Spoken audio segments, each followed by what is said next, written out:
What if your life, with all its sharp turns and silent heartaches, was not a series of random events? What if every choice, every whispered hope, every tear shed in the dark was not lost to the winds of time, but was meticulously recorded? Imagine a library, existing beyond the noise of our world, a library that holds the book of you. A book written not with ink, but with energy, with intention, with every beat of your heart. Perhaps you feel it, a quiet hum beneath the static of daily life. A sense of being an actor, reciting lines you don't remember learning, for a play you don't understand.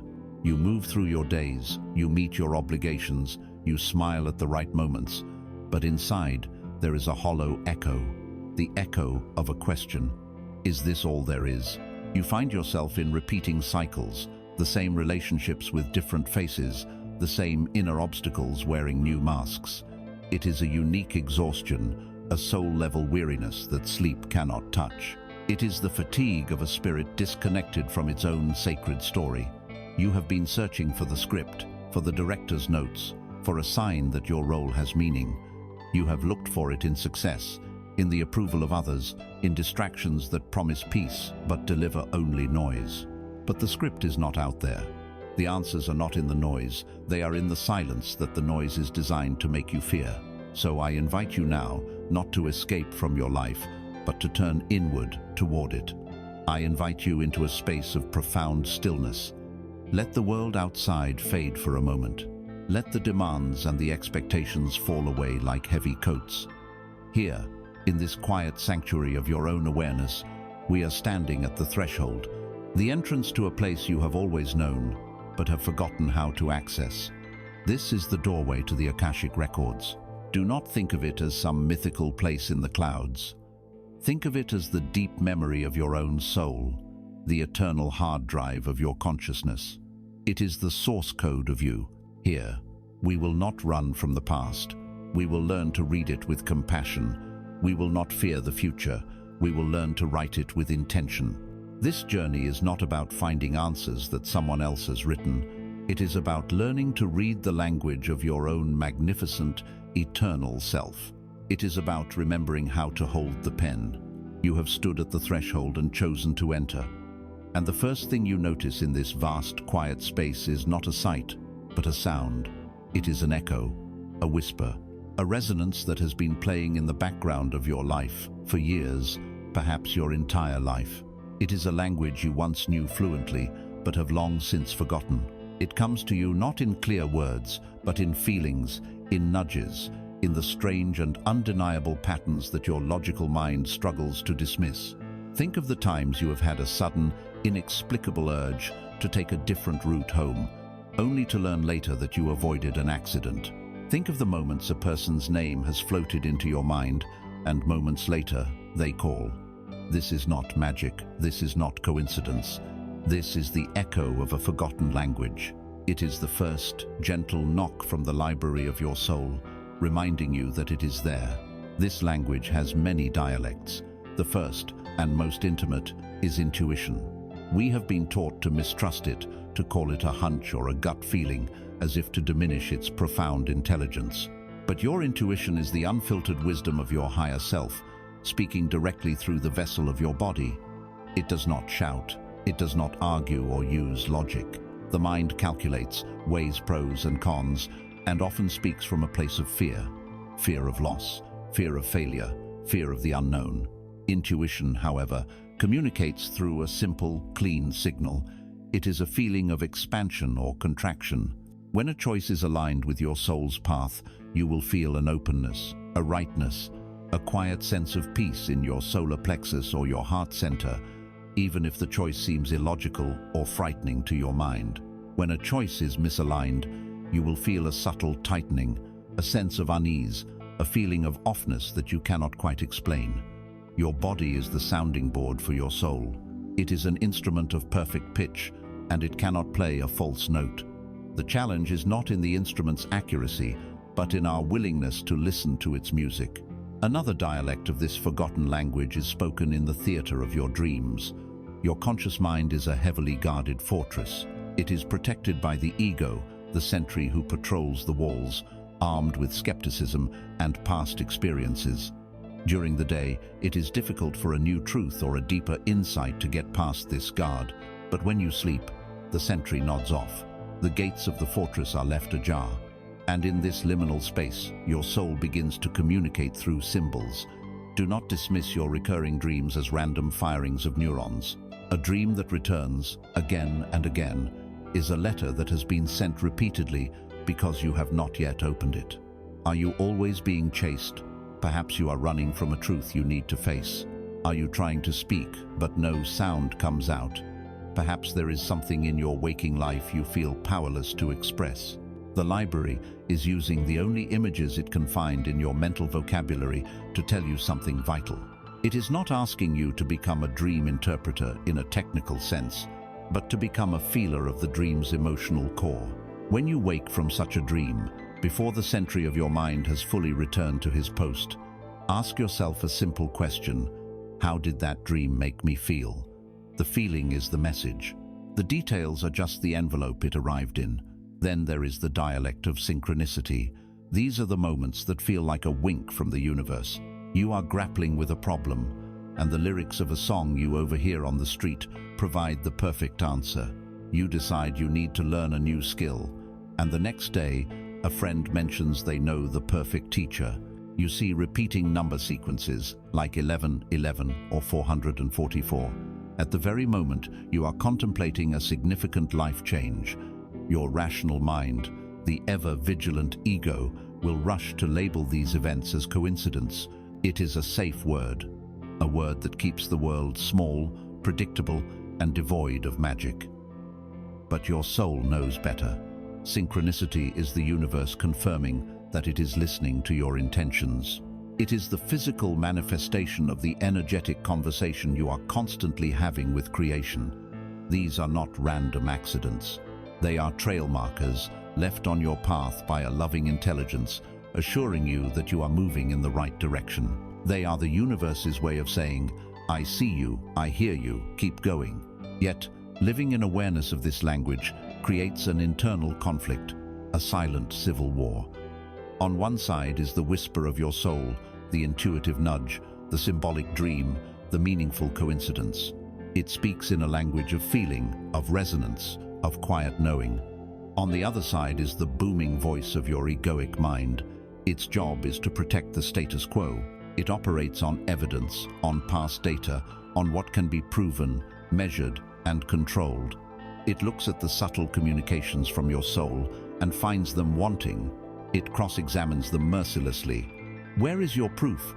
It demands of intuition. That's irrational. You are just being emotional. It scoffs at the dream, calling it just a remnant of yesterday's pizza. It explains away the synchronicity, attributing it to frequency illusion, the phenomenon where you start seeing something everywhere once you notice it. This inner conflict is where most people get stuck. They feel the pull of their soul's language, but the arguments of their mind are so loud, so persistent, so seemingly logical that they surrender. They learn to silence the whisper. They build the walls of their conscious fortress higher, add more guards, and refuse to receive any more mysterious letters. They choose the perceived safety of a small, explainable world over the boundless, mysterious, and infinitely more supportive world of the soul. They forget that the mind, for all its brilliance, is a tool. It is a superb servant, but a tyrannical master. Its purpose is to execute the will of the heart, not to imprison it. The core message, the truth that cuts through this conflict is this: your intuition is not an accessory. It is not a luxury. It is your primary guidance system. It is the birthright of your soul. To learn to hear it, to trust it, and to act on it is the single most important skill you can develop on this earthly journey. It is the compass that will always point you toward your own true north, even in the thickest fog. This language of echoes and whispers is constantly flowing to you, from you, through you. It is a river of wisdom flowing silently beneath the cracked, dry surface of your everyday thoughts. So how do we begin to hear it more clearly?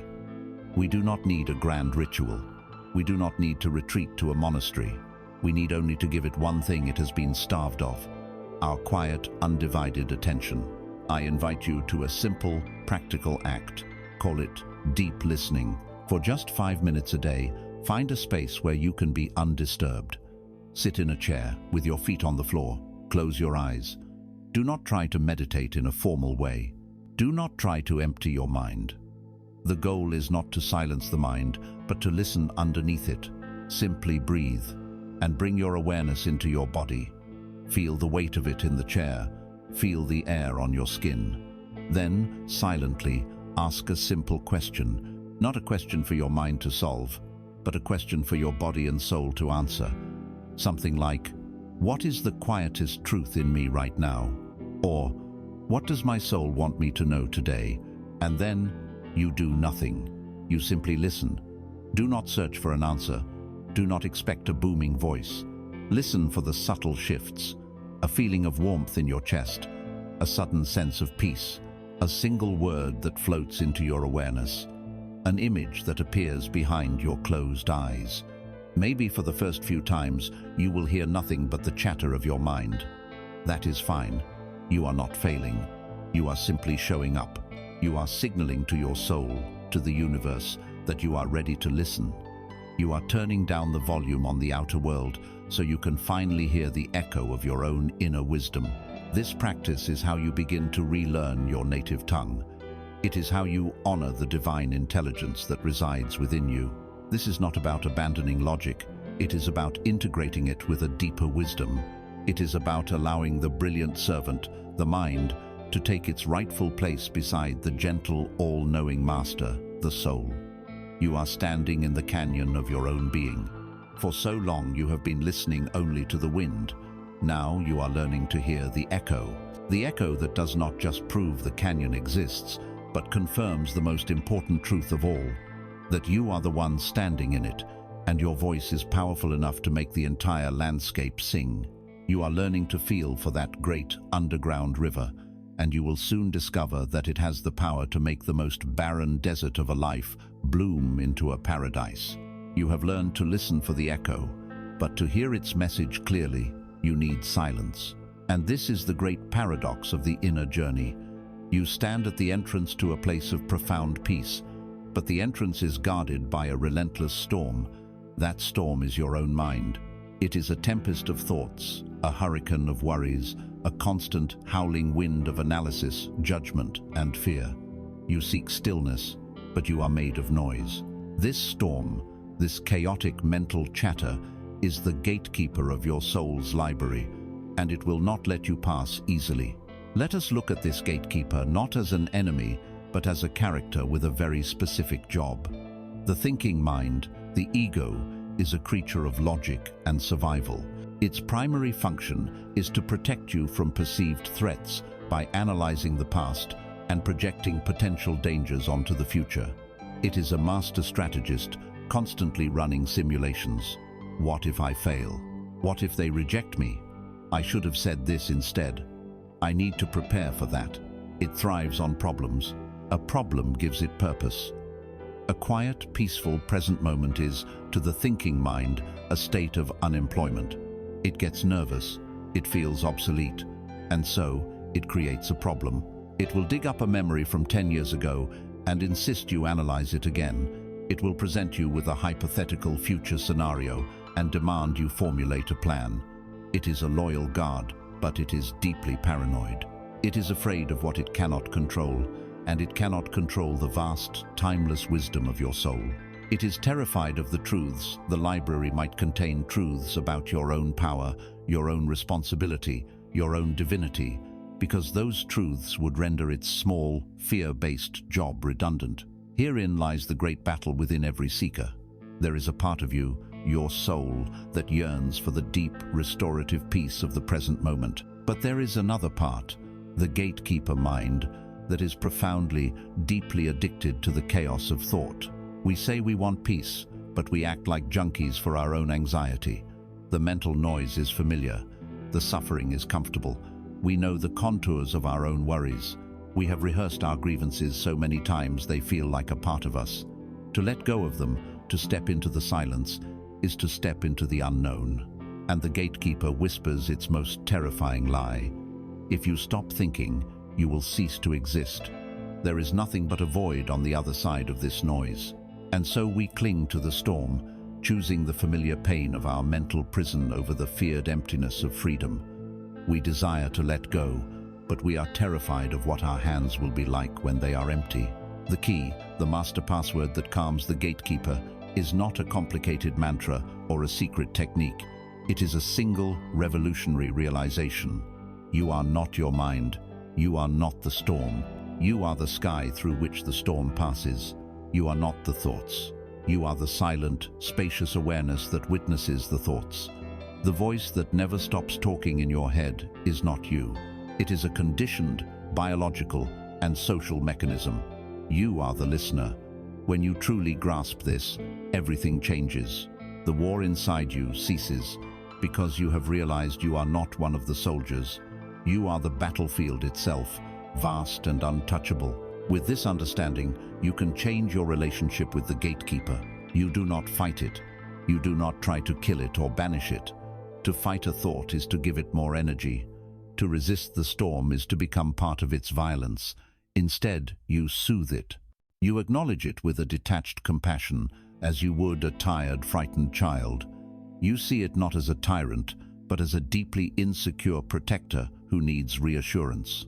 You are the calm parent, and the chattering mind is the child, pulling at your sleeve, demanding attention. You don't get angry. You gently place a hand on its shoulder and say, "I hear you.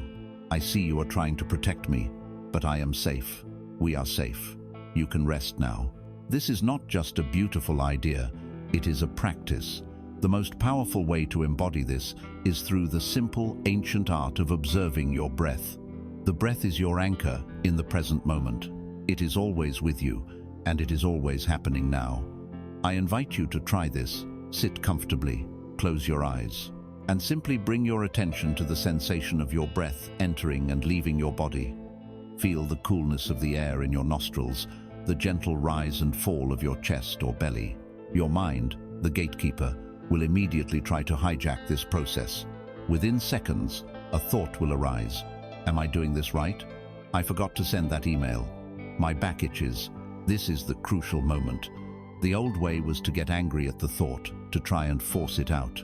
The new way is to treat the thought like a cloud passing through the vast sky of your awareness. You are sitting on a peaceful hillside, watching the sky. A cloud appears. You notice it. A cloud of worry. You observe its shape, its color, and you simply allow it to drift by without judgment.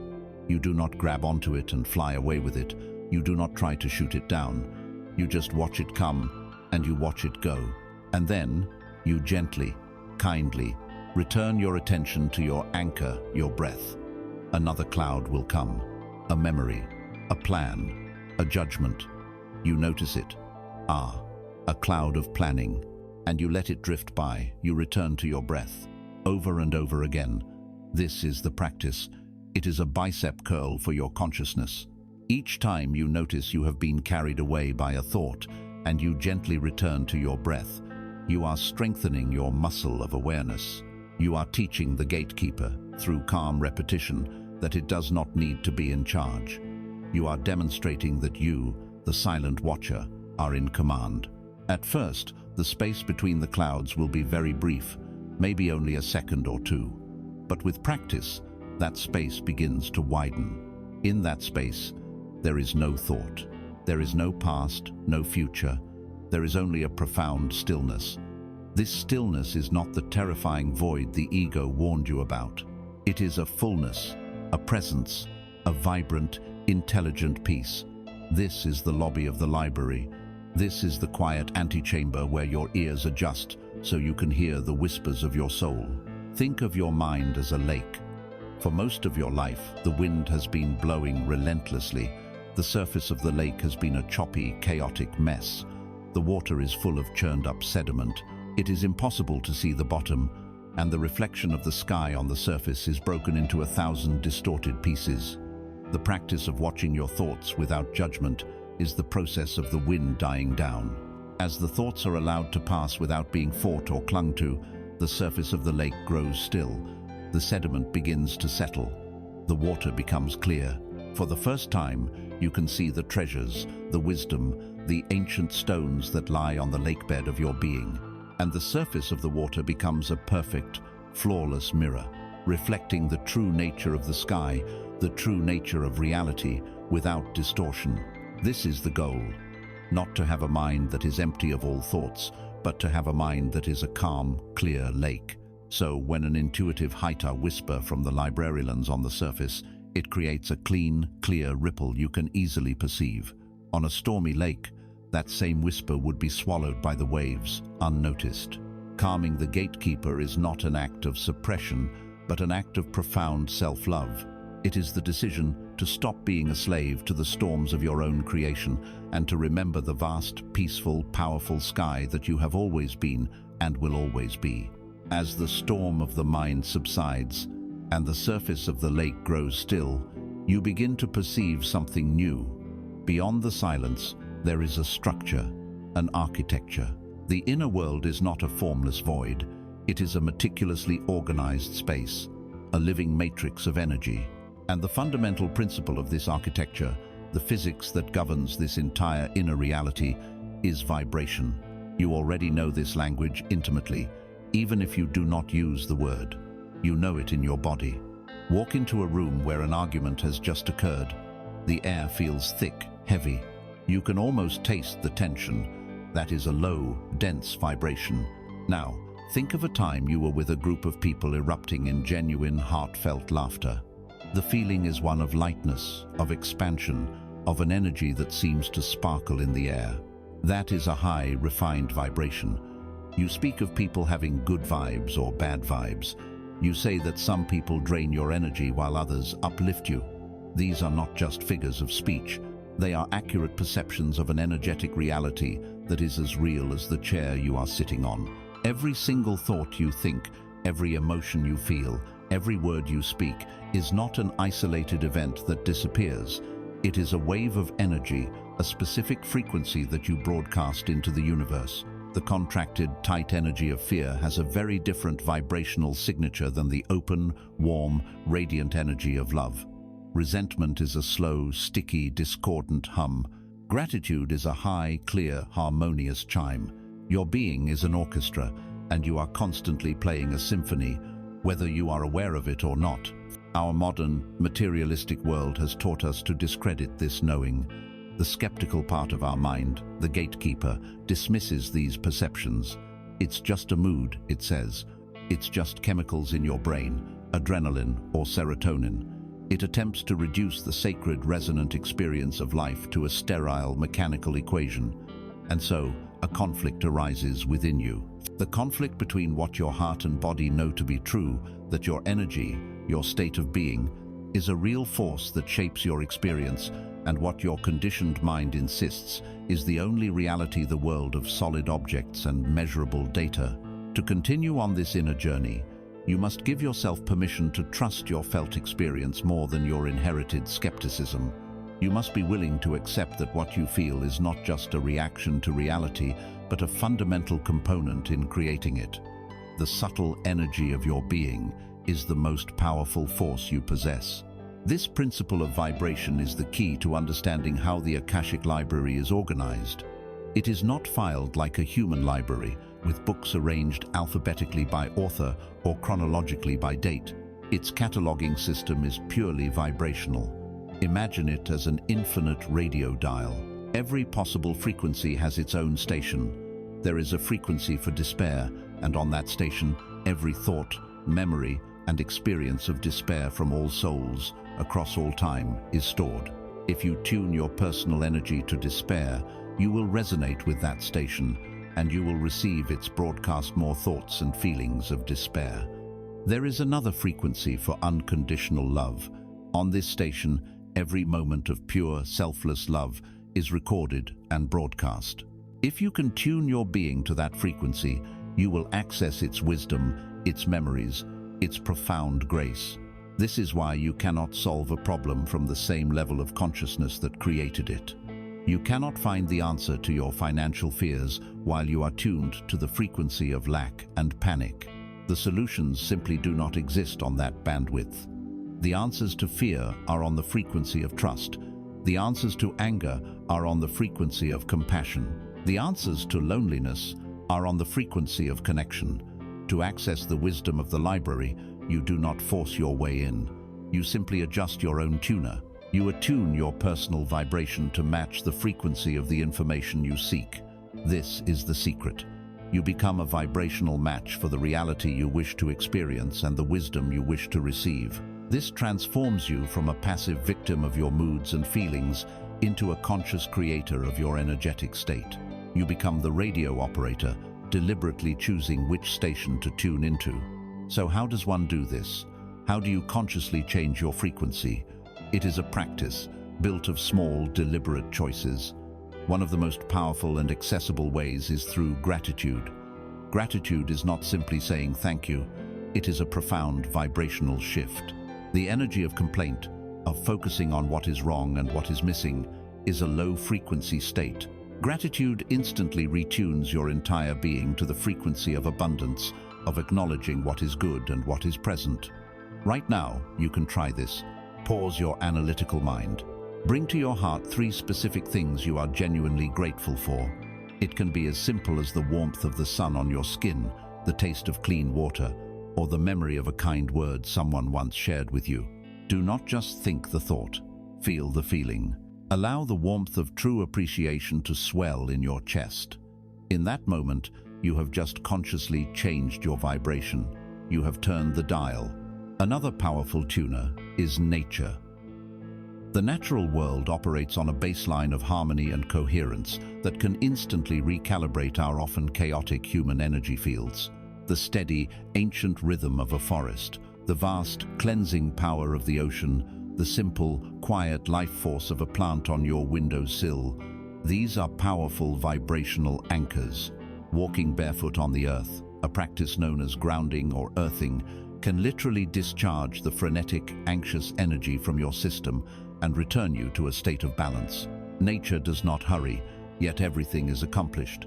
Its frequency is one of patient, powerful, grounded creation. By immersing yourself in it, you are tuning your own instrument to its symphony. Sound itself is another key. Sound, by its very definition, is vibration. The chants of ancient traditions, the pure tones of crystal bowls, or simply listening to a piece of music that touches your soul and brings tears to your eyes or joy to your heart. These are all forms of vibrational medicine.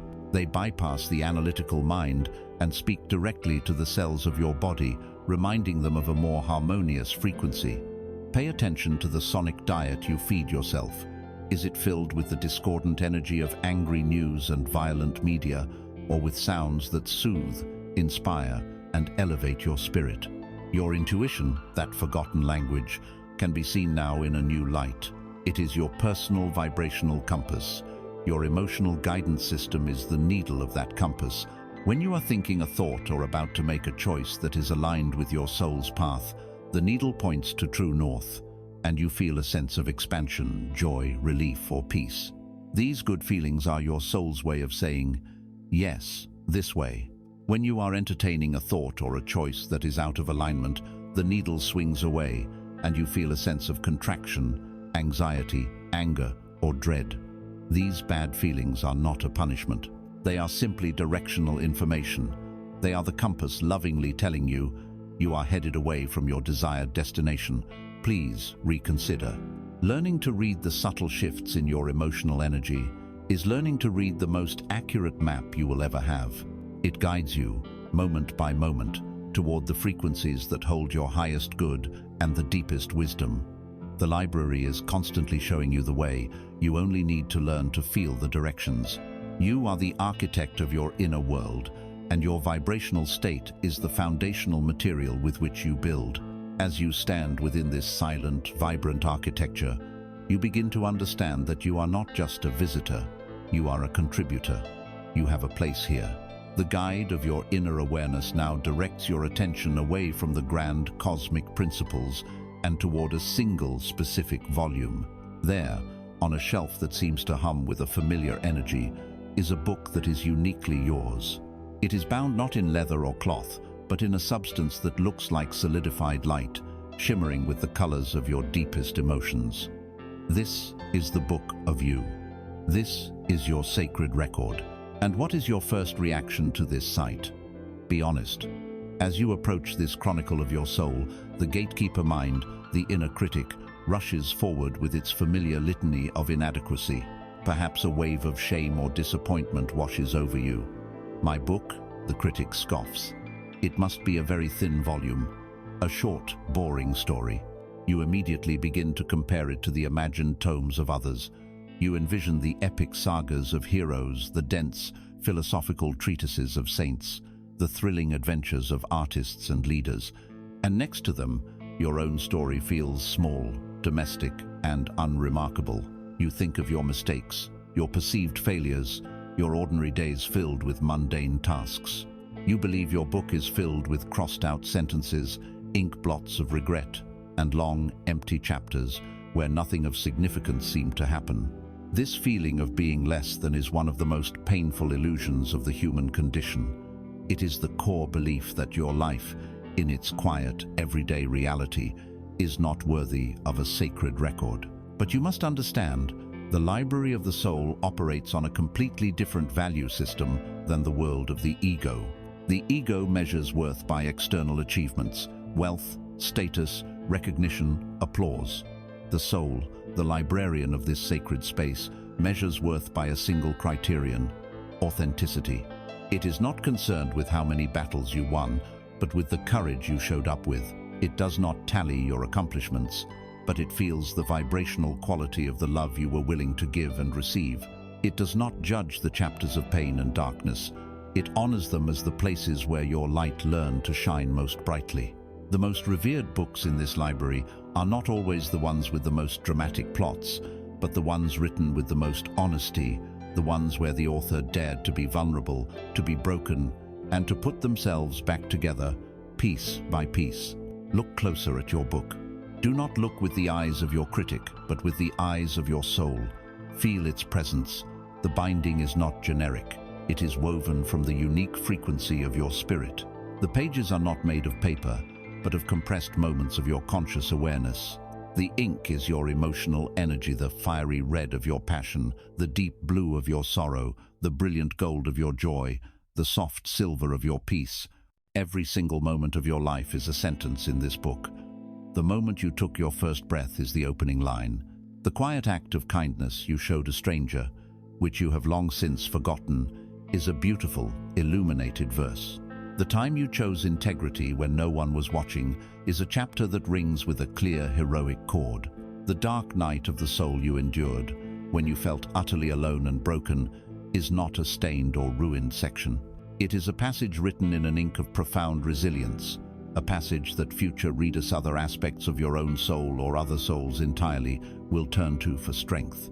The conflict, then, is between your desire to feel that your life is special and your deep-seated belief that it is ordinary. The ego wants to have a special book. The soul knows that the act of having a book at all is what is special. The universe does not deal in hierarchies of importance. Every note in a symphony is essential. The quiet, sustained note of the cello is just as vital as the triumphant blast of the trumpet. A life lived in quiet service in a small town contributes a thread of a particular, beautiful color to the grand cosmic tapestry. Without that specific thread, the entire masterpiece would be incomplete. You have been taught to admire only the most vibrant, dazzling threads, and to see your own as dull in comparison. But the weaver of the tapestry sees the whole design and knows that your thread is placed perfectly, providing the exact contrast and texture needed to make the whole work cohere. You must reclaim the sacredness of your own story. You must become the loving historian of your own existence. To do this, I invite you to a practice. Create a physical journal and call it your chronicle of light or your ledger of the soul. This is not a diary of events or a list of complaints. Its sole purpose is to acknowledge the sacred moments of your mundane life. Each day, commit to writing down just 1 or 2 entries. But these are not entries about what you did. They are entries about the quality of energy you embodied. For example, perhaps you felt a surge of anger, and instead of lashing out, you took a deep breath and chose silence. You would write, "Today, I honored the verse of self-control." Perhaps you felt weary, but you took 5 minutes to sit in the sun and feel gratitude for its warmth. You would write, "Today, I authored a sentence of simple presence." Perhaps you listened to a friend with your full attention without needing to fix their problems. You would write, "Today, I contributed a page of compassionate witnessing." You might record a moment of appreciating beauty, an instance of forgiving yourself for a small mistake, an act of choosing a healthy meal, or the simple joy of petting an animal. This practice is revolutionary. It retrains your mind to stop searching for worthiness in the grand and the dramatic, and to recognize it in the small and the authentic. It is an act of defiance against the inner critic. You are consciously gathering evidence for your own sanctity. You are telling the universe, and more importantly, yourself, "I see the divine moving through my life. I acknowledge my story as it is being written, and I declare it to be sacred." You are no longer waiting for someone else to validate your book.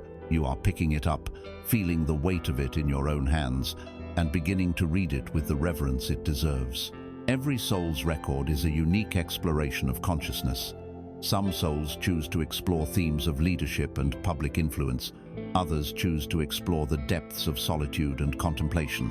Others choose to master the art of raising a family with love, or creating a garden, or caring for the sick.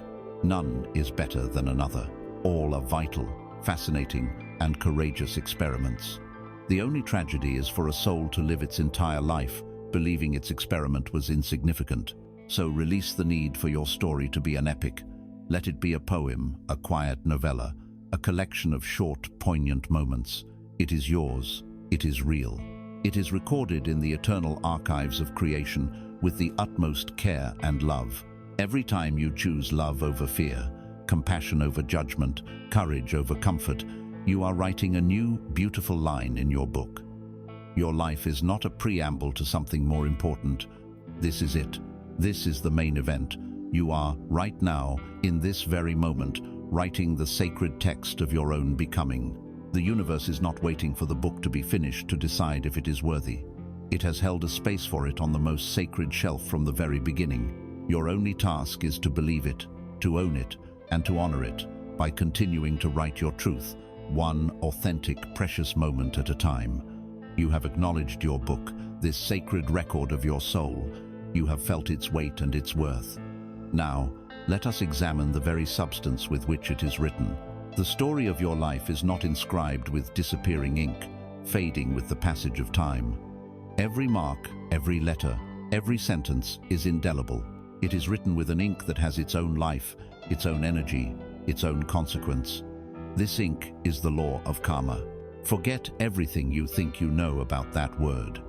Release the images of a cosmic judge with a white beard, sitting on a throne and tallying your good and bad deeds. Banish the idea of a universal police force waiting to punish you for your mistakes. This is a childish and fearful interpretation of a law that is as neutral, as impersonal, and as reliable as the law of gravity. Gravity does not care if you are a good person or a bad person. If you step off a roof, you will fall. It is not a punishment, it is a consequence. Karma is the gravity of consciousness. It is the law of energy that states, simply, every action has a reaction, every cause has an effect. It is the unbreakable thread of consequence that runs through the entire fabric of the cosmos. Imagine you are the author, sitting at the desk of this present moment. Before you are many inkwells. There is an inkwell of anger, and its contents are thick, corrosive, and difficult to control. When you dip your pen into it, the words you write are jagged, and they burn the page. There is an inkwell of judgment, and this ink is cold and brittle. It creates words that can crack the very fabric of the page. Then there is an inkwell of compassion. This ink is luminous, a soft flowing silver that soothes the paper and makes the words glow with a gentle light. There is an inkwell of gratitude, and it is like liquid gold, creating sentences that sing with beauty and abundance. With every thought you think, every word you speak, every action you take, you are consciously or unconsciously choosing an inkwell. You dip your pen and you write a word in your book. That word, written with that specific ink, creates a vibration, an energetic cause. And that cause by law, must have an effect. The ink of anger cannot, by its very nature, produce a story of peace. The ink of judgment cannot, by its nature, produce a story of acceptance. The ink you choose determines the story you live. The sense of being stuck, of living through the same painful patterns over and over again, is the experience of continuing to dip your pen into the same murky inkwell, all the while hoping for a different story to appear on the page. To understand this more deeply, think of yourself as a gardener. Your consciousness is a fertile plot of land. Your thoughts and intentions are the seeds you plant. Your actions are the water and sunlight you give them. The conditions of your current life, your health, your relationships, your sense of peace or turmoil, the harvest. Often, we are standing in a field of thorny thistles, wondering why we have no beautiful roses. We feel like victims of a barren and hostile landscape. But the law of karma invites us to look at the empty seed packets lying at our feet. We see the thistle seeds we have been unconsciously planting day after day through thoughts of resentment, fear, and self-pity. You cannot plant a seed of bitterness and expect to harvest the sweet fruit of joy. The harvest is never a punishment. It is simply feedback. The harvest is the land's honest report on the quality of the seeds you have been sowing. This realization can be difficult. It presents a profound internal conflict. One of the ego's favorite roles is that of the victim. There is a strange comfort in it. If you are a victim, you are not responsible. You can blame the world, the economy, your parents, your partner, your bad luck. To be a victim is to be powerless, and while it feels terrible, it also feels safe.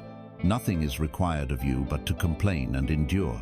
The law of karma lovingly, yet relentlessly, dismantles this hiding place. It gently suggests that the frustrating coworker is not the cause of your suffering, but an effect, a harvest grown from a seed of judgment you planted. It suggests that your feeling of lack is not caused by the world withholding from you, but by the seeds of fearful, scarcity-minded thoughts you have been watering in your own mind. This is a terrifying and liberating truth. It removes all excuses, but it also places the ultimate power back where it has always been, in your own hands. You are not the victim of your story. You are the one choosing the ink. You are the gardener, deciding which seeds to plant today. So let us make this practical.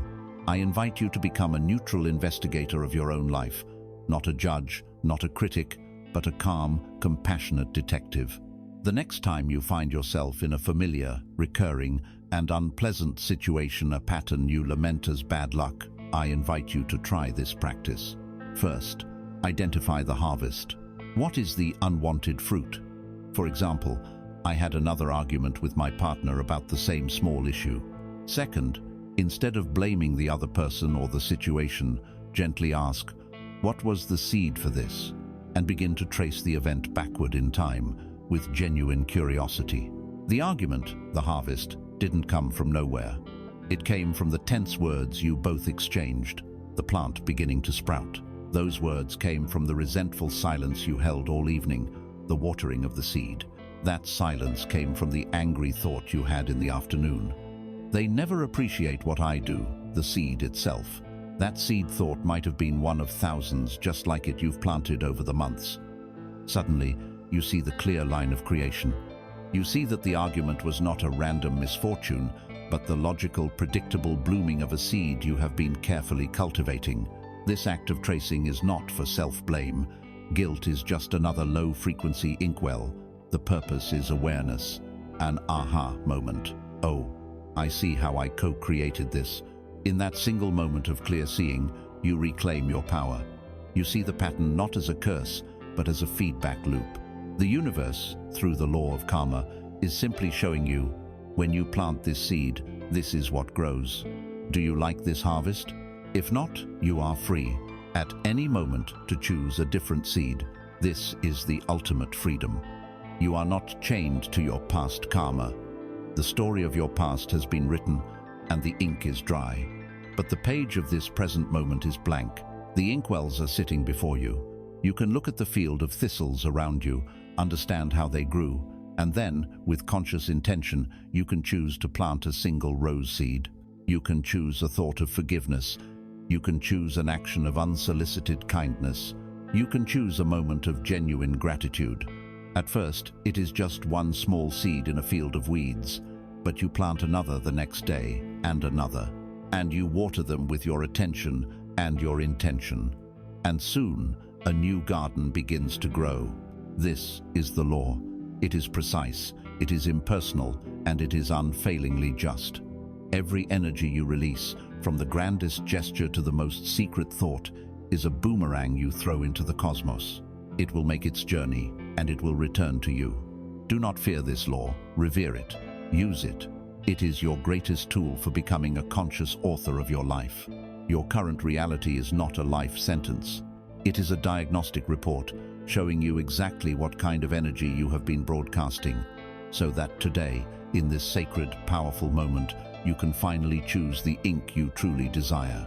You understand now that your life is a sacred book and that it is written with the indelible ink of karma, the law of cause and effect. You see that much of the ink you have used was chosen unconsciously, dipped from wells of fear, pain, and confusion. To truly become a conscious author, to choose a new, more luminous ink for your present and future, you must be willing to do something that your entire being may resist.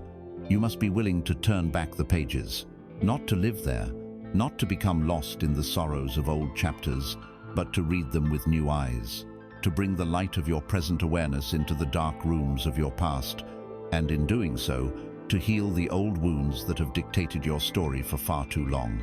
The very thought of this can trigger a primal fear. A voice inside you screams, "No, not there, anywhere but there." We spend our lives engineering elaborate strategies to avoid looking at our past wounds. We suppress them, burying them under layers of work, distraction, and denial. We intellectualize them, talking about them as if they happened to someone else, or we numb them with transient pleasures. We build a fortress around our hearts, and we patrol its walls, convinced that the greatest danger is a memory. We believe that to look back is to be turned to stone, to be consumed by the grief or the rage we have spent a lifetime holding at bay. But the truth is, the act of suppression takes infinitely more energy than the act of healing. Imagine your psyche is a house. Your past traumas are like a haunted room in that house. You have locked the door and refused to enter for years, but you can still hear the whispers under the door. You can feel the cold draft that emanates from it, making the rest of your house inexplicably chilly. You arrange all your furniture to avoid that part of the house. You spend your days actively not thinking about what is in that room. Its unseen presence dictates the entire architecture of your life. The healing journey does not ask you to go into that room and be attacked by its ghosts. It asks you to become the brave and loving owner of the house, to take a deep breath, turn the key, open the door, and switch on the light. And when you do, you will find that the terrifying ghosts you imagined are nothing more than sad, lonely, frightened memories, waiting to be seen, acknowledged, and finally allowed to rest. The key to entering this room safely is the most profound shift in perspective you will ever make. The shift from being the character in the story to becoming the compassionate reader. When you were living through a painful experience, you were the character. You were lost in the plot, overwhelmed by the immediate emotions, confused, hurt, and seeing only your limited point of view. The pain was all-consuming because you were the pain. But now, sitting here in the quiet power of your present moment, you are no longer that character. You are the reader. The reader holds the entire book. The reader can see the beginning, the middle, and the end of the chapter. The reader can feel empathy for the character's suffering without being drowned by it. The reader can understand the hidden motivations, the unseen forces, the lessons that were being forged in the fires of that experience. You are not going back in time to be re-traumatized. You are accessing the memory from a higher vantage point, the vantage point of the wise, loving soul that you are today. Healing does not mean changing what happened. The ink on those pages is dry. You cannot rewrite the events. Healing means changing your relationship to the events. It is an alchemical process. You are taking the memory, which has been acting as a poison in your system, and you are transmuting it into a medicine. You do this by infusing the memory with a new energy, an energy that was absent when the event first occurred. the energy of unconditional love and compassionate awareness. The wound itself is not the problem. The problem is the unloved, unacknowledged, and unwitnessed energy that has been trapped around the wound for years. I invite you now to a practice of profound healing, a way to become the compassionate reader of your own story. Find a time and space where you will not be disturbed. Sit comfortably, close your eyes, and take several deep, calming breaths. Allow yourself to feel safe and grounded in this present moment. Now, I want you to gently bring to mind a past experience that still holds a painful charge for you. Or perhaps, simply call forward a younger version of yourself at an age you know was difficult. It could be you as a small, lonely child, a confused teenager, or a young adult facing a bitter disappointment. Do not force the most traumatic memory. Start with something gentle. In your mind's eye, I want you to visualize this younger you, see them clearly, and imagine an empty chair in front of you. With love and kindness, invite this younger self to come and sit in that chair. Look at them. See the sadness in their eyes, the slump of their shoulders, the fear they are trying to hide. This being is not a stranger. This is a beloved part of you that has been exiled in time, waiting for you to come and find them. Now, from your position as the wise and loving adult you are today, the reader, I want you to speak to them. You don't have to speak out loud. Speak from your heart, directly to their heart. And you will give them the words they were desperate to hear back then, but perhaps never did. Words like, I see you. I am here with you now. You are not alone anymore. What happened was not your fault. You did the best you could with the understanding you had. I am so sorry you had to go through that. You deserved so much better. You deserve to be protected and cherished. You are safe now. I am here. I am strong. And I will never let anyone hurt you like that again. You are allowed to be angry. You are allowed to be sad. All of your feelings are valid. I love you. I love you exactly as you are. You don't have to do anything or be anyone else for me to love you. Feel these words. Let them be more than empty platitudes. Infuse them with the genuine compassion of your soul. See the energy of your love flowing from your heart and enveloping this younger you like a warm, golden blanket. See their shoulders relax. See the fear in their eyes begin to soften. When it feels right, imagine yourself getting up, walking over to that chair, and embracing that lost part of yourself. Hold them close. Feel them merge back into your own heart, bringing their energy, their innocence, and their life force back home to where it belongs. This is the holy work of healing. You are looking into the mirror of the past, not to get lost in its reflection, but to finally clean it. With every act of compassion you show to your younger self, you are wiping away another layer of dust, of grief, of distortion. You are cleaning the mirror so that when you look at yourself today, you are no longer seeing your reflection through the filter of old pain. This is the ultimate act of self-love. It is a sacred retrieval mission. You are going back into the haunted chapters of your own book, not as a victim, but as a liberator. Each wound you heal, each exiled part of yourself you bring back home, releases a tremendous amount of life force that has been frozen in time, tied up in the exhausting work of suppression. That energy becomes available to you now, in the present, to create, to love, and to build a future that is not a repetition of the past, but a true expression of your healed, whole, and integrated soul. You have bravely opened the door to the locked rooms of your past. You have sat with the ghosts of your younger self and offered them the love they always deserved. A great healing has begun, but as the light fills those rooms, you may notice that something lingers. The rooms are clean, but there are threads, like spectral cobwebs, that stretch from these old scenes out into your present life. They are invisible, yet you feel their pull every day. You have healed the initial wound, but the scar tissue has formed an attachment to the person or situation that caused it. These are the unfinished stories. These are the energetic cords that keep you tethered to a past that no longer exists, draining the precious life force you need to create your now. An energetic cord is a connection of focused, emotional energy that links you to another person, place, or even a past event. They are created from the intense, unresolved emotions that were present at the time of your interaction. Think of a relationship that ended badly. The love may be gone, but the cord of resentment remains. The cord of betrayal is still there. The cord of unspoken words, of questions you never got to ask, vibrates between you and the other person, even if you live on opposite sides of the world and have not spoken in decades. A cord can be formed from a deep-seated grudge against a family member, a feeling of guilt towards someone you hurt, or even a profound but unrequited love. These cords are not just memories, they are active, living conduits of energy. They are two-way streets. Your energy flows out to that person, and theirs flows back to you, keeping you both locked in an old, stagnant, and often toxic dance. You feel this in your life. It is that person whose name, when mentioned, still causes a knot to form in your stomach. It is the obsessive loop of thoughts about what you should have said or done. It is the inexplicable wave of sadness that washes over you, which you might later realize coincides with a difficult time in the life of the person you are corded to.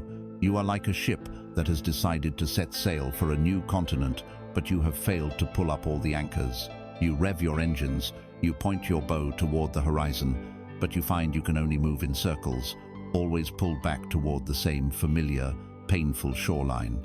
Your present moment is constantly being compromised by the weight of these anchors to the past. Why do we hold on? If these cords are so draining, why don't we just let them go? Here lies one of the ego's most subtle and powerful traps. We cling to these connections because, on some level, they serve us. A grudge, for instance, can provide a powerful sense of identity. To be the one who was wronged gives you a story, a position of moral high ground. Your anger feels righteous. It feels like a shield, protecting you from being hurt in the same way again. To let go of the anger can feel like saying, "What you did was okay." It feels like letting them off the hook. Similarly, we might cling to a cord of unrequited love because the familiar ache of longing feels more alive than the feared emptiness of truly letting go. We prefer the ghost of a connection to no connection at all. This creates a deep inner conflict. A part of you, your soul, yearns for the freedom of the open sea. It knows that your destiny lies on new shores. But another part, your ego, is terrified to lose sight of the old harbor. It whispers, "What will you be without this story? Who are you without this pain?" It clings to the anchor chain, mistaking its heavy, cold weight for a sign of strength and safety. It chooses the predictable misery of being stuck over the terrifying and unknown freedom of true release. This is the liberating truth you must embrace. Releasing an energetic cord is not for the other person's benefit. You are not letting them off the hook. The only person on the hook is you. Releasing the cord is a profound act of self-love and energetic sovereignty.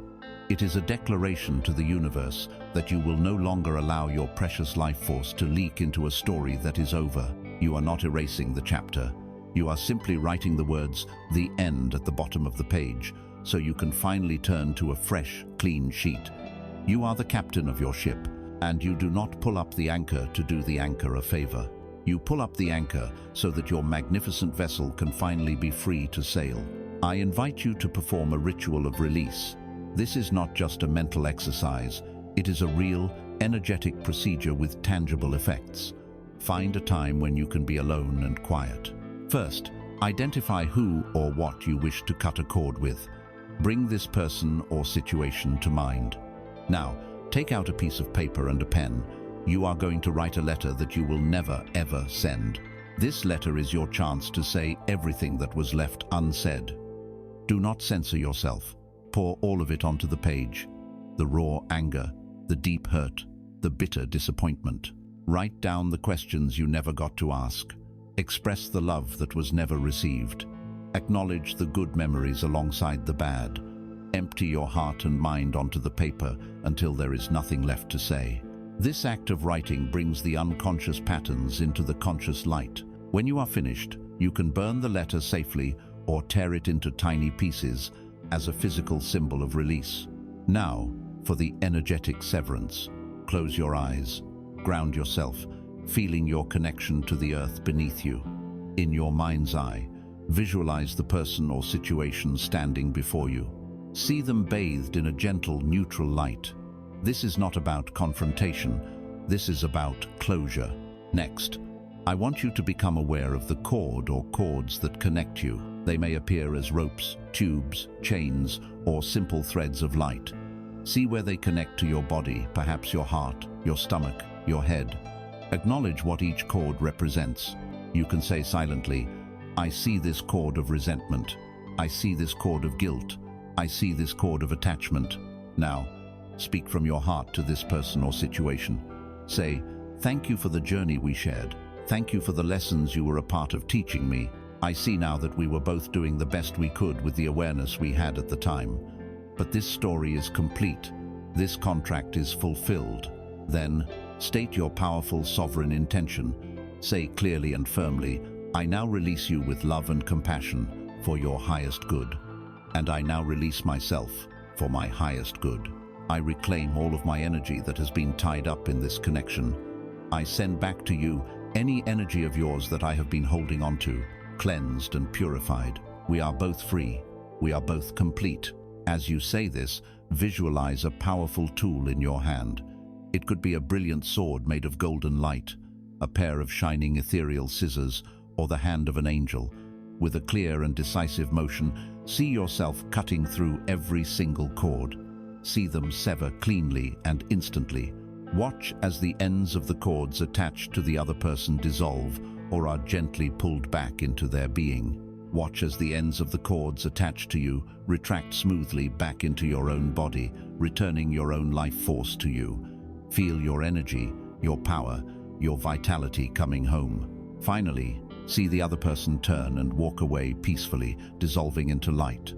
Fill the space where they stood and your entire being with a healing golden white light. Breathe it in. Feel the lightness in your body. Feel the peace in your heart. You are no longer tethered. The anchor is up. The story is finished. Sit in this new feeling of freedom and wholeness for as long as you like. You may need to repeat this ritual for different people, or even for the same person, if the attachment was very deep. But know that with each cut, you are becoming more and more the free, sovereign, and powerful author of your own life. You have walked through the haunted rooms of your past and brought them light. You have severed the energetic anchors that tied your ship to old sorrowful shores. You are lighter now. You are freer. The immediate searing pain of the wounds has subsided, replaced by the quiet ache of a healing scar. The landscape of your inner world, once ravaged by storms, is now calm. And in this calm, a new kind of work can begin. It is the work of the spiritual archaeologist, the wise harvester. It is time not just to heal the wounds, but to discover the immense, hidden wisdom they contain. It is time to understand the profound purpose of your scars. Our world teaches us to be ashamed of our scars, both visible and invisible. We are taught that a history of trauma, of brokenness, of failure makes us damaged. We see our scars as blemishes on our life story, evidence of our weakness or unworthiness. We try to hide them with cosmetics, with cheerful facades, with desperate attempts to appear perfect and untouched by life. We live in fear of being found out, of someone seeing the cracks in our carefully constructed armor and deeming us unworthy of love or respect. This deep-seated shame is a prison. It keeps us from owning the most powerful and transformative parts of our own story. Today, we will shatter that prison. We will learn to see our scars not as signs of what was broken, but as proof of what has healed. A scar is not a wound. A scar is the evidence that the wound is no longer open. It is a testament to the incredible resilience of your body, your mind, and your spirit. It is a mark of survival. It is the signature of a warrior. Imagine two soldiers. One has never seen battle and stands with a pristine, unmarked shield. The other has been through countless campaigns, and their shield is dented, scratched, and scarred. Which shield tells the more powerful story? Which soldier holds the deeper wisdom of what it means to face a mortal threat and endure? You are that soldier. Your scars are your medals of honor, earned in the difficult, beautiful, and necessary campaign of being human. To truly grasp this, we must look to the alchemy of nature and spirit. Think of an oyster. A grain of sand, a foreign object, an irritant, finds its way inside the oyster's delicate interior. It is a wound. The oyster could become diseased. It could weaken. It could die, but instead, it chooses a different response. It begins to coat this source of irritation, this wound, with the most precious substance it can create, nacre, the luminous material of mother, of pearl. Layer after layer, it lovingly, patiently transforms the source of its pain into a beautiful iridescent pearl. The pain is not ignored or ejected, it is integrated and transformed into a treasure. Your consciousness has this same alchemical power. Your deepest wounds are the grains of sand your soul can use to create its most luminous pearls of wisdom, compassion, and strength. Consider the Japanese art of kintsugi. When a precious piece of pottery is broken, it is not thrown away. The pieces are carefully gathered and lovingly rejoined with lacquer mixed with powdered gold. The finished piece is not just repaired, it is transformed. The lines of breakage, now filled with shimmering gold, become the most beautiful and celebrated part of the object's history. The pot is considered more valuable and more beautiful because it was broken and lovingly repaired. This is the path of the soul. You are not meant to hide your cracks. You are meant to fill them with the gold of your own awareness, your self-love, and your healing. Your broken places, when healed with conscious intention, become the sources of your greatest beauty and strength. They are what give you character, depth, and a unique, inimitable radiance. This leads to a profound and empowering perspective, that no experience in your life has been wasted.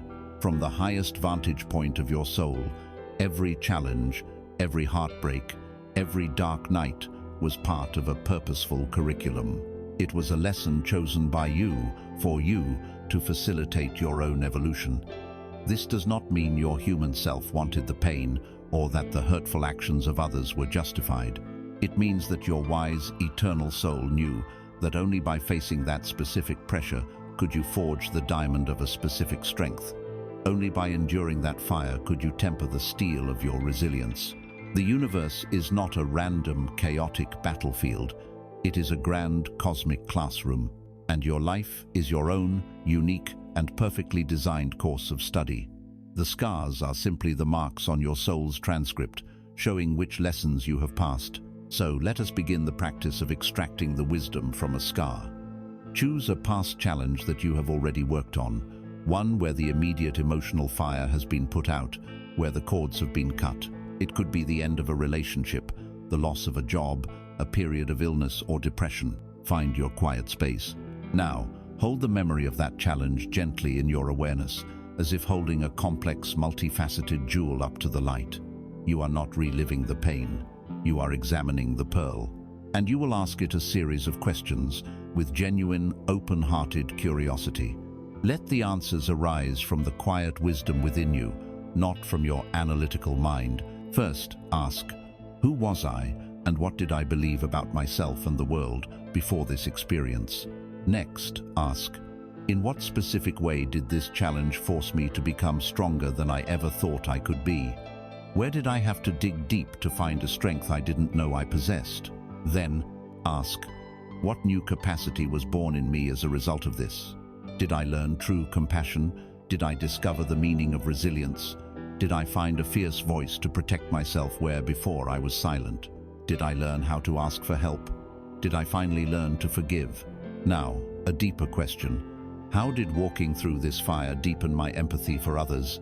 Can I now connect with another person suffering in this area in a way I never could have before? And finally, the ultimate alchemical question. If I had to find the single, most precious gift that was hidden in the heart of that darkness, the one piece of pure gold I can carry forward for the rest of my life, what would it be? Sit with these questions, write down the answers that arise. You are not trying to create a positive spin or a silver lining. You are engaged in a sacred act of reclaiming. You are mining for the treasure that is rightfully yours, treasure that was paid for with your own tears and courage. You will begin to see that the most difficult periods of your life were also the periods of your most accelerated growth. They were the initiations that moved you from one level of consciousness to the next. Your scars are not your shame, they are your story. They are the map of your soul's journey in this lifetime, etched onto your heart. They prove that you have lived, that you have loved, that you have lost, and that you have, most importantly, endured and healed. They are what make you relatable, what make you human, and what make you wise. Do not hide them. Do not wish them away. Honor them. Trace their golden lines with reverence. They are the undeniable proof that you are a survivor, an alchemist, a creator who has learned the sacred art of turning pain into power, wounds into wisdom, and brokenness into a beauty more profound than you could ever have imagined. You have found the wisdom in your personal scars, transmuting the lead of your pain into the gold of self-knowledge. But as you stand in the newfound clarity of your own healed landscape, you may begin to sense a deeper pattern, a current of energy that runs beneath your individual story. You may notice certain fears, sorrows, or limiting beliefs within you that feel ancient, familiar, yet strangely impersonal.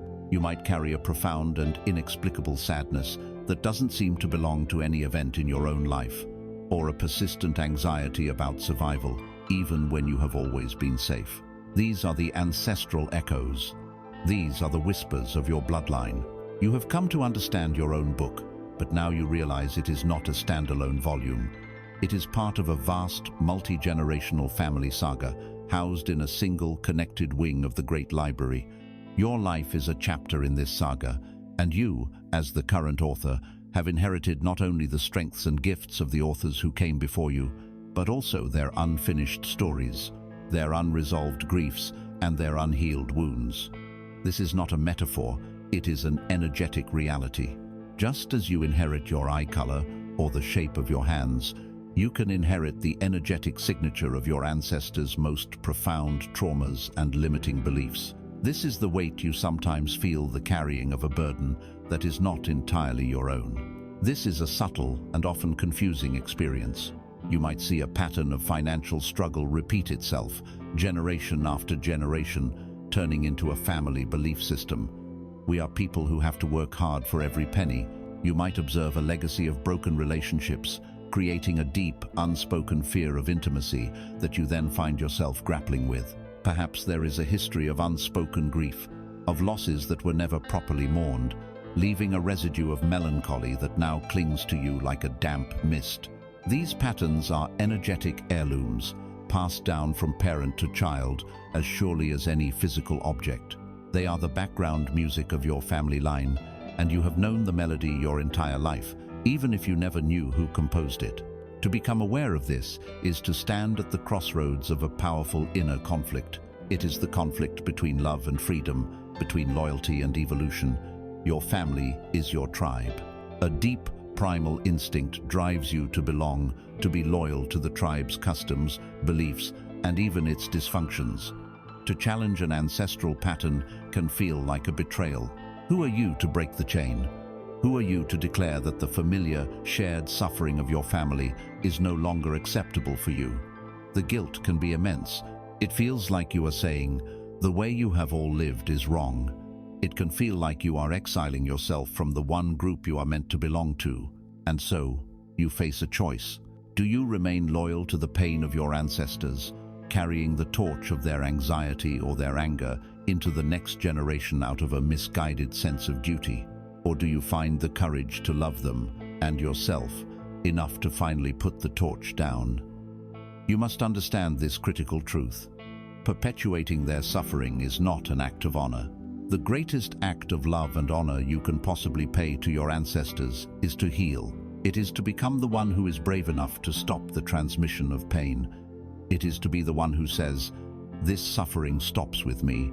The core message is this: you are not just a leaf on a family tree. You are a crucial point in the root system. You have the unique position of being able to draw nourishment from the earth of the present moment and send that healing energy not only up to the new branches that will grow from you, but also backward through the very roots from which you came. When you consciously work to heal an ancestral pattern within yourself, be it a fear of scarcity, a tendency toward depression, or a belief in your own unworthiness, you are not just doing it for yourself. You are creating a healing ripple that flows in both directions through time. You are offering release to the ancestors who were trapped in that pain. You are liberating your future descendants from ever having to carry that specific burden. You become what is known as a system buster, the one who lovingly repairs the broken code for the entire lineage. Imagine your family line as a great river flowing through the landscape of time. From its source high in the mountains of the past, it has picked up silt and debris, unresolved traumas, the griefs, the hardships.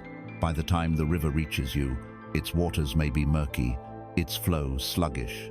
You can choose to simply be a conduit, allowing the murky water to flow through you and onward to the sea of the future. Or you can make a different choice. You can decide to build a filtration plant on your stretch of the river. You can build a place where the debris is lovingly removed, where the silt is allowed to settle, where the water is purified.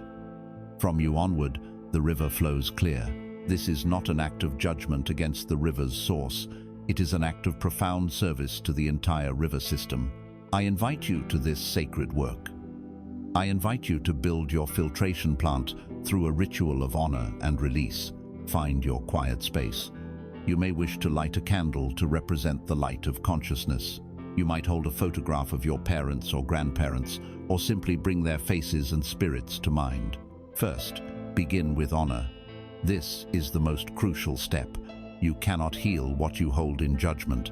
Take a few deep breaths, and from your heart, speak these words, silently or aloud. To all my ancestors, known and unknown, I see you, I acknowledge you, and I thank you for the ultimate gift you have passed down to me, the gift of life itself. I honor your struggles. I honor your resilience. I honor everything you endured so that I could be here today. Feel a genuine wave of gratitude and respect flow from your heart to theirs. Second, identify the burden. With compassion, name the pattern you are ready to release. I acknowledge the pattern of anxiety, scarcity, anger, unspoken grief, etc., that has flowed through our family line. I see how it has affected you, and I see how it has affected me. I understand it was a response to difficult times, a strategy for survival. Third, comes the declaration of loving release. This is your moment of sovereign choice. Speak with gentle authority. With the deepest love and respect for all of you, I now declare that this pattern's journey ends here, with me. It has served its purpose. Its lessons have been learned. I release you, my ancestors, from any energetic contract, spoken or unspoken, that I must carry this for you. And I release myself from the obligation. This burden is not mine. I lovingly give it back to the earth, to the light, to be transmuted into peace. Fourth, visualize the healing. Imagine a beautiful golden white light flowing from your heart and moving backward, down your ancestral line. See it touching your parents, your grandparents, your great-grandparents, and beyond. See this light soothing old pains, dissolving energetic knots, bringing peace to troubled souls. See them turning to you, not with judgment, but with gratitude in their eyes, nodding in approval and relief.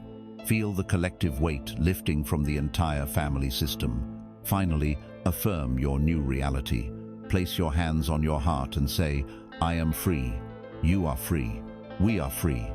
I now choose to be an ancestor of love, of peace, of abundance, of joy. The water flows clear from this day forward, and so it is. Sit in the silence and feel the shift. You may feel a profound sense of lightness in your body, a new sense of space in your own energy field. You have not disconnected from your family. You have connected with them on a deeper, more loving and more authentic level. You have honored the past without being imprisoned by it. You have become the ancestor your descendants will thank, the loving healer your ancestors were waiting for. You have walked a courageous path. You have ventured into the locked rooms of memory, sat with your wounded inner child, cut the cords to draining histories, found the pearls of wisdom in your scars, and made peace with the echoes of your ancestors. You have cleaned the house of your past, room by room. But as you stand in the now quiet hallways, you may find there is one last ghost remaining. It is the most intimate and persistent ghost of all. It is the ghost of the person who lived through all of it. It is the ghost of you. The final act of this profound healing journey is perhaps the most challenging and the most necessary. It is the forgiveness of the self. It is turning to the old author of your painful chapters and offering them not your judgment, but your radical, unconditional acceptance. Of all the forms of suffering, Self-blame is the most corrosive. It is the slow, steady drip of acid on the soul. It is the voice of the inner critic, now armed with the devastating weapon of hindsight. This voice whispers, or often screams, in your quiet moments, "You should have known better. If only you had been stronger, smarter, braver. You wasted so much time. You ruined everything."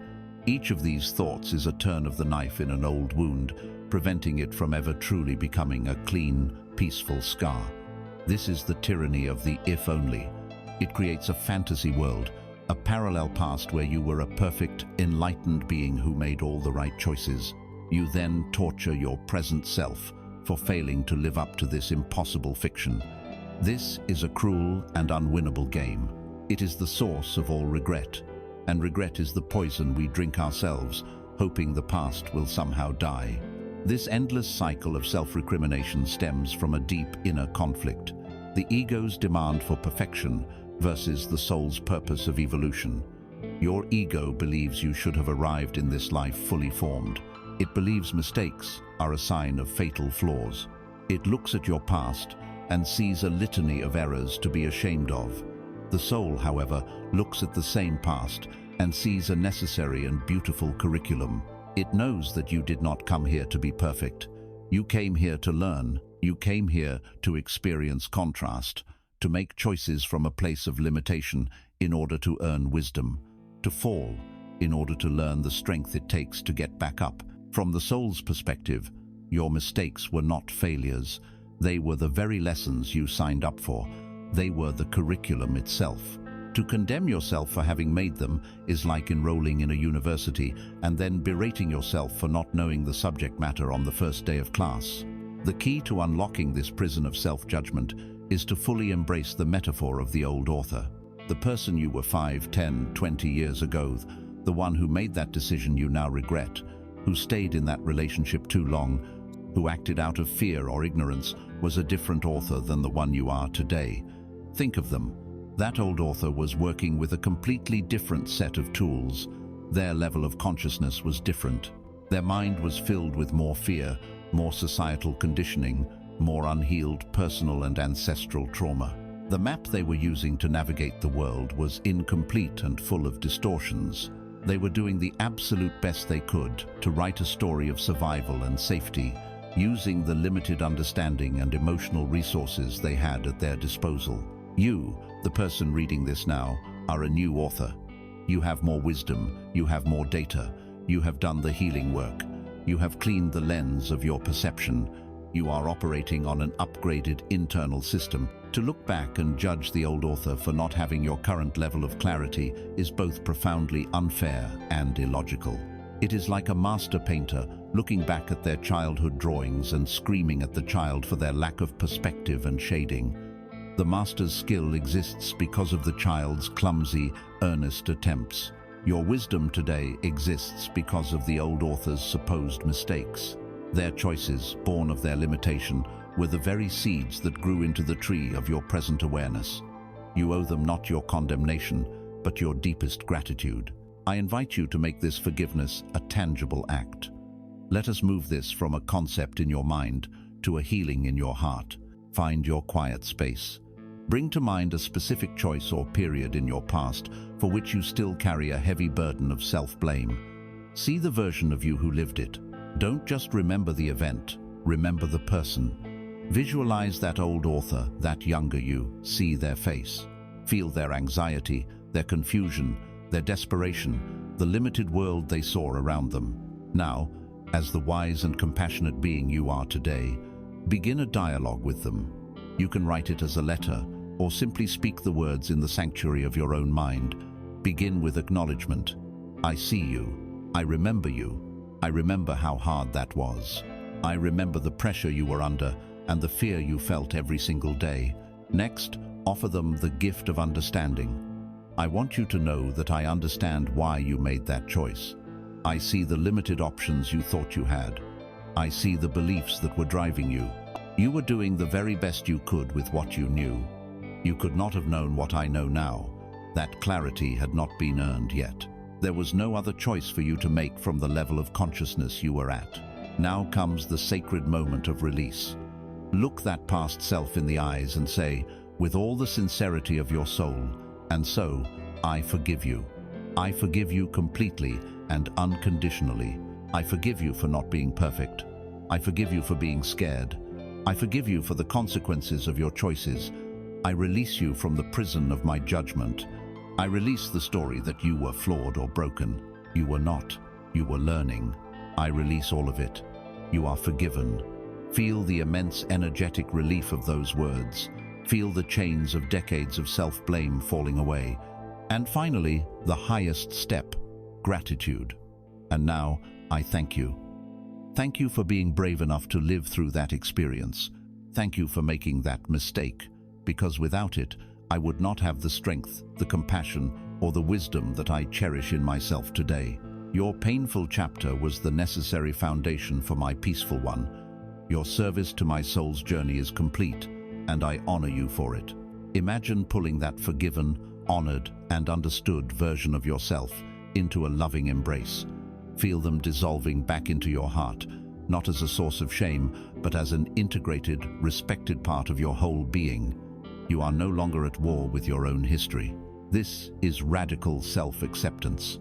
It is looking at the entire story in the Book of Youth. Beautiful passages, the awkward sentences, the painful chapters, the heroic verses, and embracing it all.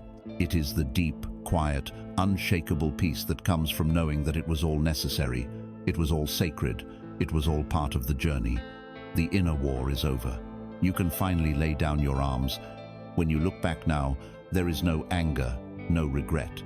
There is only a quiet, compassionate, and knowing smile. You are ready to close the book of your past, not by tearing out its pages in shame, but by closing the cover gently with a whisper of gratitude on your lips. The past is finally complete. It no longer defines you. It has simply and profoundly informed you. You have done the sacred work. With courage and compassion, you have walked back through the corridors of your history and made peace with the ghosts that haunted you. You have stood before the old author, the person you once were, and offered them not judgment, but a final, unconditional absolution. You have closed the great, heavy book of your past, and as you do not slam it shut with anger, but close it gently, with a whisper of gratitude for the lessons it contained. Feel the finality of that act. Feel the energetic weight lift from your shoulders.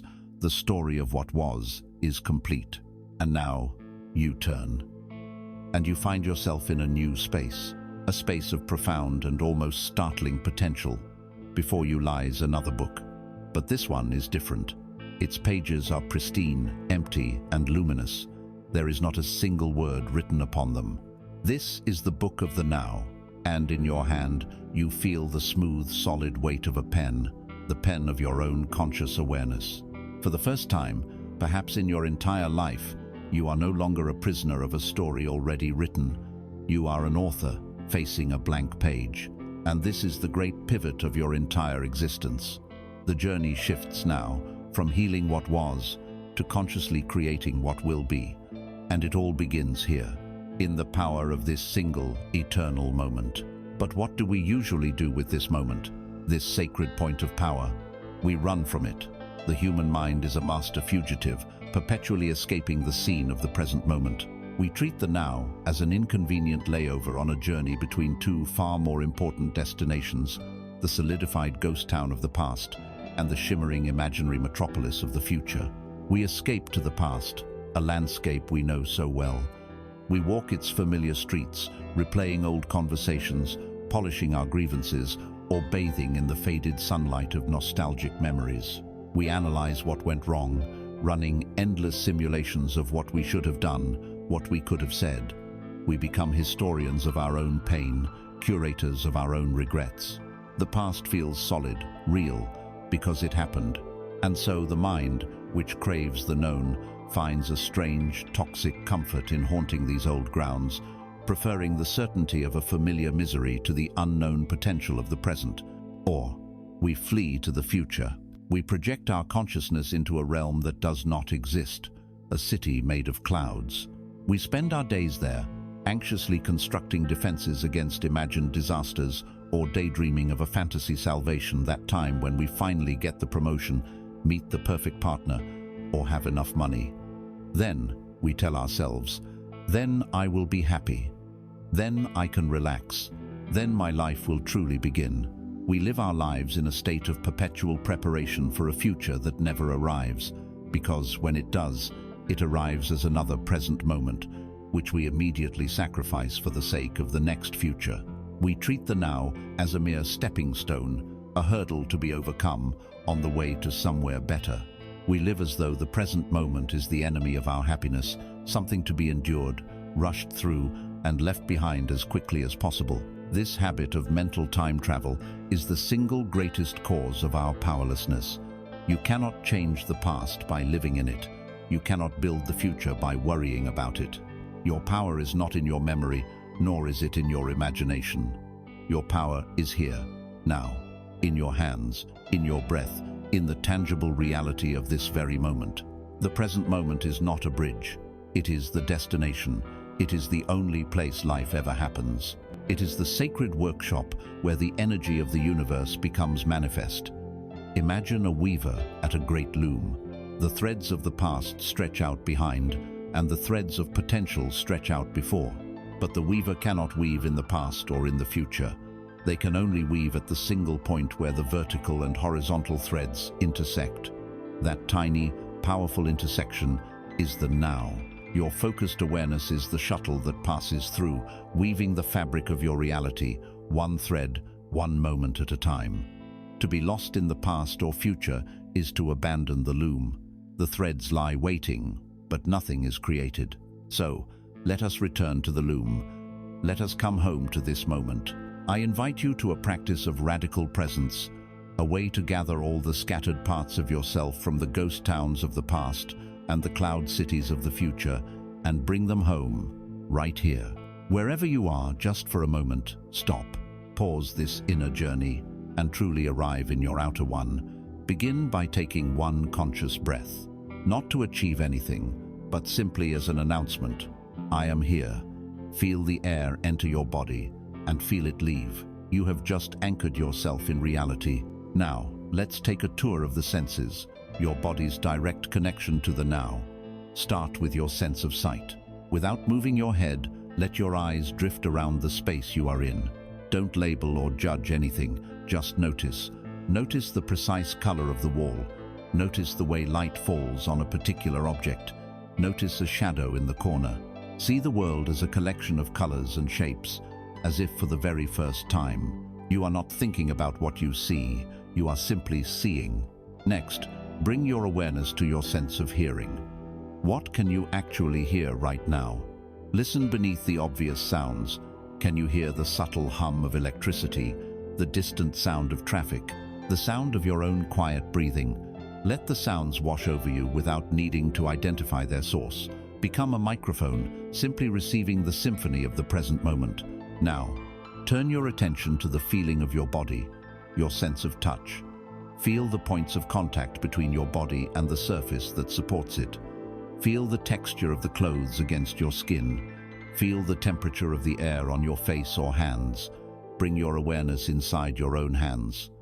Can you feel a faint tingling, a subtle vibration of aliveness within them? That is the feeling of your own life force. Be present with it. Gently, notice your sense of smell. Is there any scent in the air? The faint aroma of coffee, the clean smell of soap, the scent of the outdoors drifting through a window, and your sense of taste. What is the lingering essence in your mouth? By doing this, you have performed a miracle. You have gathered the fragmented, time-traveling shards of your consciousness and fused them back together into the single brilliant point of the now. This feeling, this grounded, embodied awareness is your true home. This is the point of power. This is you, with the pen in your hand. In this state of presence, your awareness is the tip of the pen. Every conscious choice you make is a deliberate stroke of ink. When you are present, you can choose the thought you want to think, rather than being the victim of your habitual, conditioned thinking. You can choose to feel gratitude, rather than being swept away by an old current of anxiety. You are no longer the passive reader of a story written by your past conditioning. You are the active, engaged author of this very moment. The blank page of the now is before you, waiting for your mark. Your past has been honored, healed, and respectfully closed. Your future is a field of infinite possibility, born only from the seeds you plant in this moment. The pen is in your hand. The ink of your intention is full.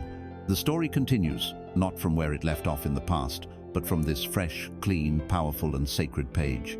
The only question that matters is the one you now have the power to answer. What will you write? The pen of your awareness is in your hand. The blank, luminous page of the present moment lies before you. A profound peace comes with this realization, but it is swiftly followed by a question of immense importance. A pen held by a hand that has no direction writes only meaningless scribbles. A story cannot begin without a first sentence. Now that you have reclaimed your creative power from the ghosts of the past and the phantoms of the future, how will you direct it? The answer lies in learning the fundamental language of creation. This is the language of intention. For most of our lives, we exist in a state of reaction, not intention. Think of a typical morning. Before you are even fully awake, your mind is hijacked. It is hijacked by the memory of yesterday's troubles or the anxiety about today's challenges. Then, you reach for your phone, and your consciousness is immediately flooded with the agendas of others, emails demanding a response, news headlines designed to provoke fear, social media feeds showcasing curated, artificial realities. You get out of bed, and you become a pinball in a machine built by circumstance. You react to the traffic. You react to your co-worker's mood. You react to the demands of your family. You spend your entire day in a defensive crouch, responding to stimuli, putting out fires, and being pushed and pulled by external forces. Your inner state, your feeling of peace or stress, is a byproduct of what happens to you. This is the default mode of human existence. It is a life lived by accident, a story written by 1,000 other authors who have seized your pen. To live with intention is to choose a different path entirely. It is a radical and revolutionary act. It is the declaration that your inner state will no longer be a consequence of your day, but that your day will be a consequence of your inner state. It is the conscious decision to be the cause rather than the effect. Imagine the difference between a thermometer and a thermostat. A thermometer is a reactive instrument. It simply reflects the temperature of its environment. If the room is cold, it reads cold. If the room is hot, it reads hot. It has no agency. A thermostat, however, is a creative instrument. It does not merely reflect the temperature, it sets the temperature. It has a preconceived intention, a desired state, and it sends out signals that influence the entire environment to align with that state. To live with intention is to stop being a thermometer, passively reflecting the chaos of the world, and to start being the thermostat, consciously setting the energetic tone for your own life. So what is intention truly? It is far more than a wish, a hope, or a goal. A goal is a destination in the future. I want to finish this project. An intention is a state of being in the present. I will bring focused, peaceful energy to my work today. A goal is about doing. An intention is about being. Intention is a focused thought, but it is a thought that you infuse with the power of feeling and the energy of will. It is the language that the universe, the great field of consciousness, understands. A clear intention is a vibrational command. It is a signal you broadcast into the quantum field, telling it which reality you are aligning with. When you set a clear, heartfelt intention, you are tuning your personal radio dial to a specific frequency. And by the universal law of resonance, the great radio of the cosmos must begin to send you experiences, people, and ideas that match the frequency you are broadcasting. Think of yourself as the captain of a magnificent ship, the ship of your own life. To leave the harbor without an intention is to set yourself adrift, at the mercy of every random wind and current. You will be tossed about, ending up on shores you never meant to visit, your journey one of confusion and exhaustion. But the intentional captain undertakes a sacred ritual before raising the anchor. They go to the navigation room, they look at the map of the vast sea, and they choose a destination. They set the ship's rudder, That rudder is a tiny part of the massive vessel, yet it determines the direction of the entire journey. Your daily intention is the rudder of your consciousness. By setting it first thing in the morning, you are choosing your direction for the day, and the great winds and currents of the universe will begin to conspire to move you in that direction. Let this become your most cherished daily practice. Make it more important than checking your phone, more important than your first cup of coffee. Before the world has a chance to tell you who you should be and what you should worry about, you must tell the world who you are. In the first few quiet moments upon waking, while your mind is still clear and receptive, pause. Place a hand on your heart. Take one deep, conscious breath and set your intention for the day. Remember, this is not your to-do list. This is your to-be list. You might choose a simple framework, like I choose, or my intention is. For example, today, my intention is to be a space of compassion for myself and others. Today, I choose to see challenges not as obstacles, but as opportunities to learn. My state of being today is grounded, calm, and centered no matter what happens around me. Today, I choose to be fully present in every conversation. My intention is to find moments of beauty and joy in the ordinary. Choose one that resonates with you. And now, the most important step. Do not just think the words. Feel them. For 30 seconds, embody the state you have declared. What does compassion actually feel like in your chest? What does the energy of grounded calm feel like in your body? Inhabit that feeling. Breathe it into your cells. This is the act of charging your intention, of infusing the thought with vibrational power. You are giving the universe a clear, unambiguous signal. Then, you let it go. You have set the rudder. You trust that the ship is now pointed in the right direction. You do not need to obsess over it. You simply begin your day. And as you move through your hours, when you feel yourself being pulled off course by stress or reaction, you can gently and quietly bring your intention back to mind. It becomes your anchor, your true north. It is the quiet reminder of the story you chose to write today. This simple practice will fundamentally change the nature of your reality. You will begin to notice that when your intention is to be a space of peace, you either attract peaceful people or you discover a new capacity to remain peaceful around unpeaceful people. When your intention is to see opportunities, solutions to old problems will suddenly appear. You are shifting from a passive observer of a pre-written script to the active author, setting the theme for each day's chapter. You are no longer scribbling, you are writing with purpose. You are speaking the language of creation. The pen is in your hand, and you are finally directing its every stroke with the clear, powerful, and transformative voice of your own intention. You have learned to stand in the power of the present moment. You have learned to pick up the pen of your awareness and write with the clear, creative language of intention. You have set the rudder of your ship for the day. But once you leave the harbor, how do you navigate the vast and unpredictable sea of life? How do you know if you are staying on your chosen course, or if the subtle currents of old habits and external pressures are pushing you astray? The universe, in its infinite intelligence, has provided you with a perfect, infallible, real-time feedback system. It is a guidance system so sophisticated and so intimately connected to you that you can never lose it.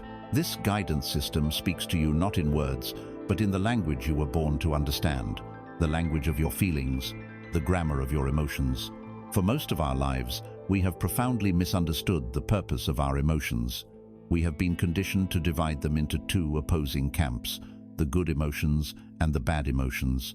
The good ones, joy, love, excitement, peace, are the ones we chase. We pursue them like treasures, believing that the goal of life is to accumulate as many of them as possible. The bad ones, anger, fear, sadness, jealousy, guilt, are the ones we resist. We treat them like enemies. We suppress them, deny their existence, numb them with distractions, or berate ourselves for feeling them at all. We believe that a successful spiritual life is one devoid of these uncomfortable feelings.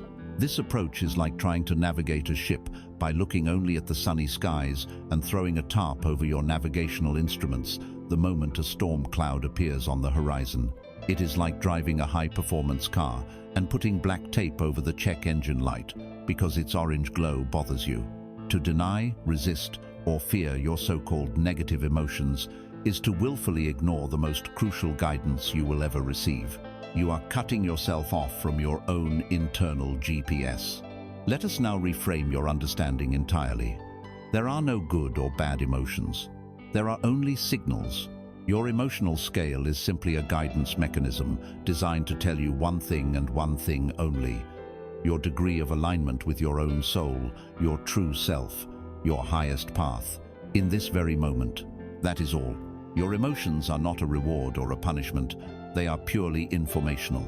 Think of it like this: your soul, your higher self, is always broadcasting a frequency of pure, unconditional love, clarity, and well-being. When your thoughts and beliefs in a given moment are in vibrational harmony with that core frequency, you feel it in your body as what we call a positive emotion. Joy, peace, passion, appreciation, love. These feelings are the physical sensation of alignment. They are your guidance system saying, yes, this thought, this belief, this action is in harmony with who you truly are. You are on course. Continue in this direction. Conversely, when your thoughts and beliefs in a given moment are out of harmony with your soul's core frequency, you feel it as a negative emotion. Fear, doubt, anger, frustration, dread. These are not punishments. They are a loving alarm bell. They are the rumble strip on the highway of life, designed to wake you up when you have started to drift out of your lane. The knot in your stomach, the tightness in your chest, the feeling of contraction. This is your guidance system lovingly screaming, warning. Your current thought process is in opposition to who you truly are. The reality you are creating with this thought is not the reality your soul desires for you. Please recalculate. Please choose a different thought. An emotion like anger is not a moral failing. It is simply a powerful indicator that a boundary has been crossed, or that you are holding a belief that is profoundly out of alignment with your own sense of justice and freedom. You don't have to get angry at your anger. You have to get curious about the information it is giving you. This creates a new inner conflict, but this time it is a conflict that leads to profound clarity. It is the conflict between your conditioned, logical mind and your authentic, emotional guidance system. Your mind has been programmed by the external world. It makes decisions based on pro and con lists, on what makes sense on paper, on what society, your parents, or your ego thinks is right. Your emotional guidance system, however, speaks only one language, the language of vibrational truth. Imagine you are offered a job. Your mind analyzes it. The salary is excellent, the title is prestigious, it's a secure path. I should want this job. It is the logical choice.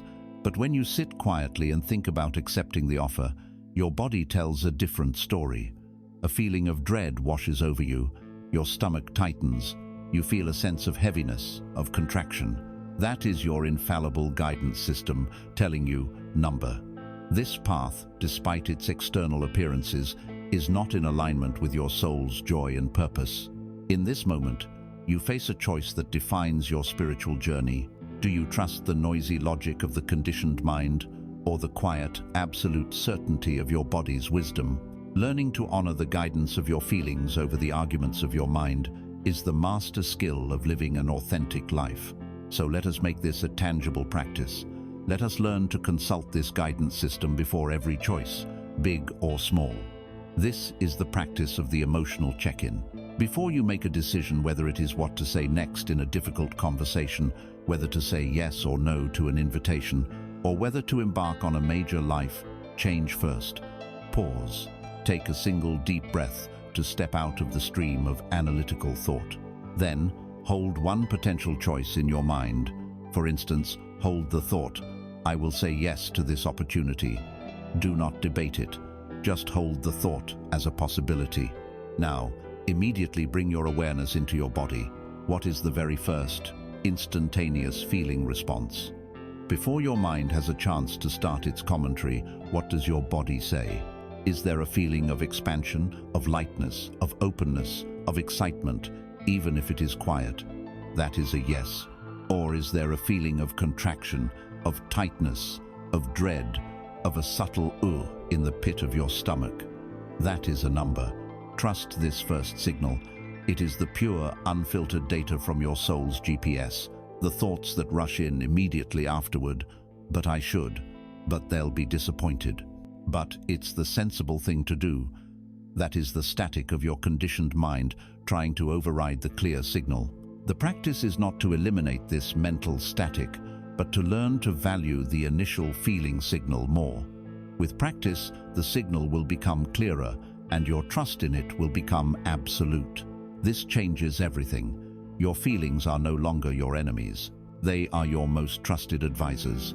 They are the grammar of creation, constantly showing you whether your sentences of intention are clear and true or convoluted and false. You welcome the joy as confirmation. You welcome the anxiety as a loving course correction. You are no longer flying blind. You are in a constant, loving, and collaborative dialogue with the deepest, wisest part of yourself. You have set your rudder with intention, and now you have the living compass of your heart to guide you with perfect accuracy across any sea, through any storm, toward the shores of your own becoming.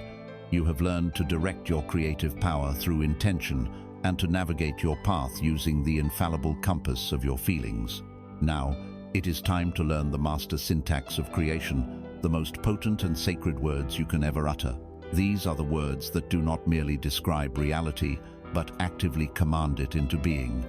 These are the two words upon which your entire world is built. I am. This phrase is not a simple statement of fact. It is a divine decree. It is the sound of creation itself. In the great library of your soul, the words I am are the stamp, the seal, that when applied to a thought or belief, impresses it directly onto the soft wax of reality. Whatever follows this sacred utterance is a command that your subconscious mind and the vast intelligent energy of the universe must conspire to make true for you. The profound tragedy of the human experience is that we have been given this godlike power, and we have, for most of our lives, used it unconsciously and almost exclusively against ourselves. Listen to the language you use every day. Listen to the casual declarations you make about yourself, both silently and out loud. I am so tired. I am always broke. I am terrible with technology. I am just not a confident person. I am unlucky in love. Each of these statements is a powerful affirmation. Each one is a spell you are casting upon yourself. Your subconscious mind, whose job it is to create coherence between your beliefs and your reality, does not have a sense of humor. It does not understand sarcasm or hyperbole. It takes your declarations as direct orders from its master. When you repeatedly say, I am always stressed, your subconscious diligently works to create circumstances, notice evidence, and filter your perception to ensure that your reality matches your command. You are a powerful creator, but you have been using your creative genius to meticulously build a prison of your own limitations. To consciously change this is to reclaim your power at the most fundamental level. It is to begin using this sacred syntax for your liberation instead of your limitation. It is to begin practicing the art of conscious affirmation. And here, you will immediately encounter a powerful inner conflict. It is the conflict between what you declare and what your current reality reflects. It is the believability gap. You stand before the mirror. Your bank account is empty, and a stack of bills sits on your desk. You take a deep breath and declare, I am abundant and prosperous.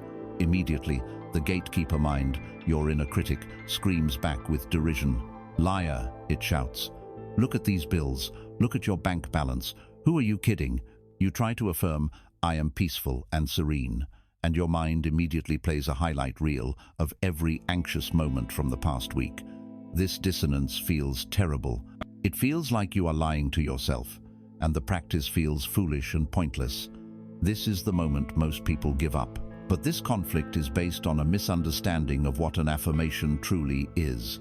An affirmation is not a description of what is. It is a declaration of what you are choosing to be. It is an act of aligning with a deeper, more essential truth.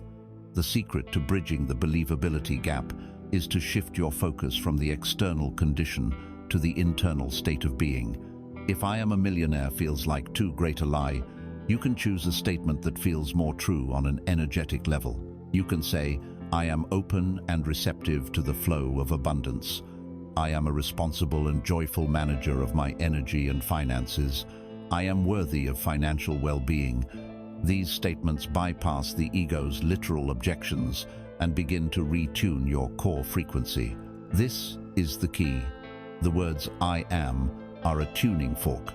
When you say them, you are striking that fork, and your entire energetic field begins to vibrate at the frequency of the words that follow. When you repeatedly and unconsciously state, "I am anxious," you are striking the tuning fork of anxiety, and your body, your mind, and your life circumstances must begin to resonate with that chaotic frequency. When you consciously, deliberately declare, "I am peace," you are striking the tuning fork of peace. At first, the vibration may feel faint. The old, loud noise of anxiety may seem to drown it out, but you strike it again and again. You are not describing a present fact. You are announcing a chosen reality. You are commanding your cells, your subconscious, and the universe itself to come into resonance with the frequency of peace.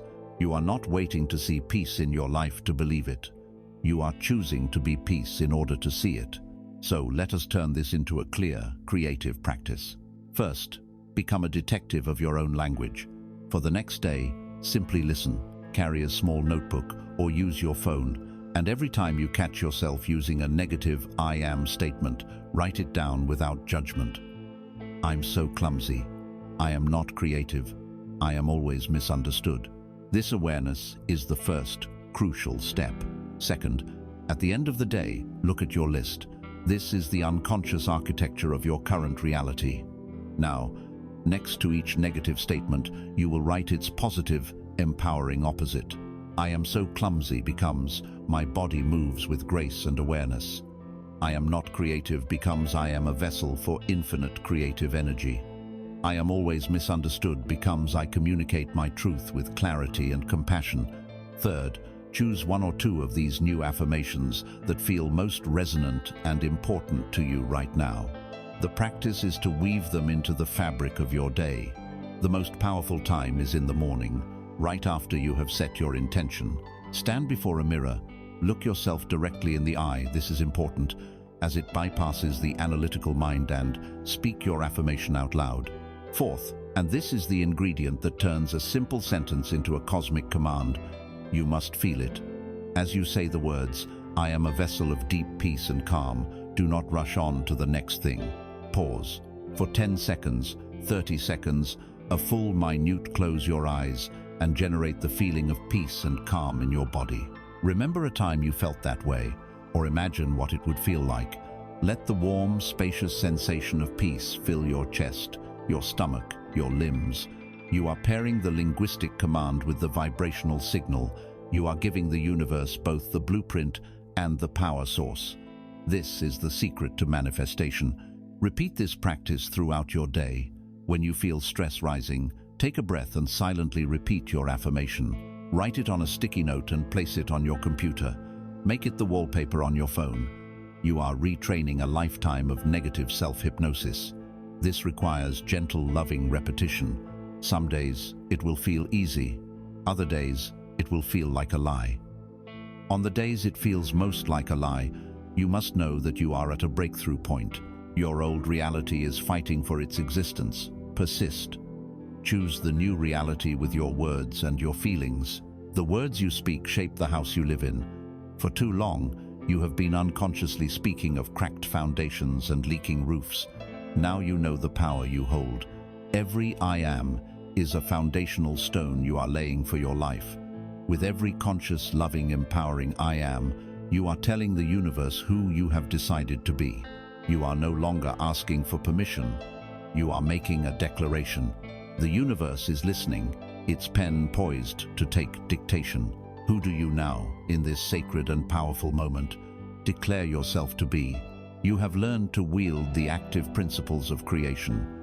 You have learned to set a course with your intention, to navigate with your feelings, and to declare your reality with the power of "I am." You have learned how to speak to the universe in a clear, creative, and commanding voice. But any meaningful conversation requires not only speaking, but also listening. A great author does not just write, they also pause, reflect, and listen for the whispers of the deeper story that wants to be told. The most powerful creative acts are balanced by the most profound acts of reception, and the gateway to all true reception is the practice you may fear the most, the discipline of silence. We live in a world that is terrified of silence. We are a civilization addicted to noise. From the moment we wake to the moment we sleep, we are engaged in a frantic effort to fill every empty space with sound and stimulation. We wake up and immediately turn on the news or a podcast. We drive in our cars with the radio blasting. We work in open-plan offices filled with chatter. We come home and immediately turn on the television, not even to watch it, but just to have it on, to have its noise fill the house. When we are forced into a moment of silence waiting in a line, sitting in a waiting room, we instinctively reach for our phones, our digital pacifiers, to escape the deafening roar of a quiet moment. Why are we so afraid? Why this desperate flight from the still, quiet center of our own being? Because in the silence, there is no escape. When the outer noise ceases, the inner noise becomes deafening. The unresolved emotions, the uncomfortable truths, the anxieties we have successfully suppressed with our busyness, they all begin to surface. In the silence, we are forced to meet ourselves. And for many of us, that is the most terrifying encounter of all. The ego, the gatekeeper mind, abhors a vacuum. It equates silence with emptiness and emptiness with non-existence. It believes that its value, and therefore your value, is measured by productivity, by action, by doing. This creates a fundamental conflict between the demands of your ego and the needs of your soul. The ego screams, "Don't just sit there, do something." It tells you that silence is wasted time, that to be still is to be lazy and unproductive. It keeps you on a perpetual treadmill of tasks and distractions. The soul, however, whispers a deeper truth. Don't just do something, sit there. The soul knows that all inspired action, all true creativity, all profound wisdom is born not from frantic doing, but from a state of still, receptive being. The most brilliant scientific breakthroughs did not occur while the scientist was frantically running experiments, but often in a moment of quiet repose afterward, when the mind was relaxed and open. The most beautiful melodies did not come to composers while they were struggling at the piano, but in a moment of stillness, when they could finally hear the music that was already playing in the cosmos. You must reframe your entire understanding of silence. Silence is not an absence. It is not a void. It is the womb of creation. It is the fertile ground from which all things of true value are born. Imagine you have a cup filled with stale, murky water. If you want to fill it with fresh, pure water, what must you do first? You must empty the cup. Your mind is this cup, filled with the stale, murky water of second-hand opinions, media noise, and your own repetitive, conditioned thoughts. The practice of silence is the act of emptying your cup, so that the universe can fill it with the fresh, pure water of genuine insight, inspiration, and guidance. Think of a wise farmer. The farmer knows that you cannot plant the same field season after season without depleting the soil. To ensure a future of abundant harvests, the farmer must sometimes let the field lie fallow. In this fallow season, the field is at rest. It is not producing, but it is engaged in the vital, invisible work of regenerating its life force, of drawing nutrients back into itself. Silence is your fallow season. It is the time when the soil of your consciousness is restored. To deny yourself silence is to condemn yourself to a life of ever-diminishing spiritual and creative harvests. The universe, your soul, your intuition, it is always speaking to you, but its voice is not a shout, it is a whisper, and you cannot possibly hear a whisper in the middle of a rock concert. The constant noise of your life and your mind is that rock concert. By choosing the discipline of silence, you are consciously and deliberately turning down the volume of the ego's frantic music so that you can finally hear the soft, loving, and profoundly wise whisper of your own inner truth. It is in the space between your own thoughts that the thoughts of God can be heard. So how do you practice this in a world that conspires against it? You must treat it with the seriousness it deserves. You must schedule appointments with silence. Look at your calendar for the coming week. Find a 10-minute slot and write it in "appointment with myself" or "sacred pause." Treat this appointment with the same respect you would a meeting with your most important client or a doctor's visit. This is non-negotiable time for the health of your soul. When the time comes, honor it. Go to a space where you can be alone and undisturbed. This is crucial. Turn off your devices, all of them. Put your phone in another room. Turn off the computer, the television, the radio. Eliminate every possible source of external input. Now, simply be. That is the entire instruction. You are not trying to force a meditative state. You are not trying to stop your thoughts. You already know that is impossible.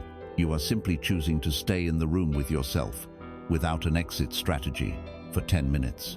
Let your eyes rest softly on something, perhaps a tree outside a window, or the texture of the wall. Let your body be still.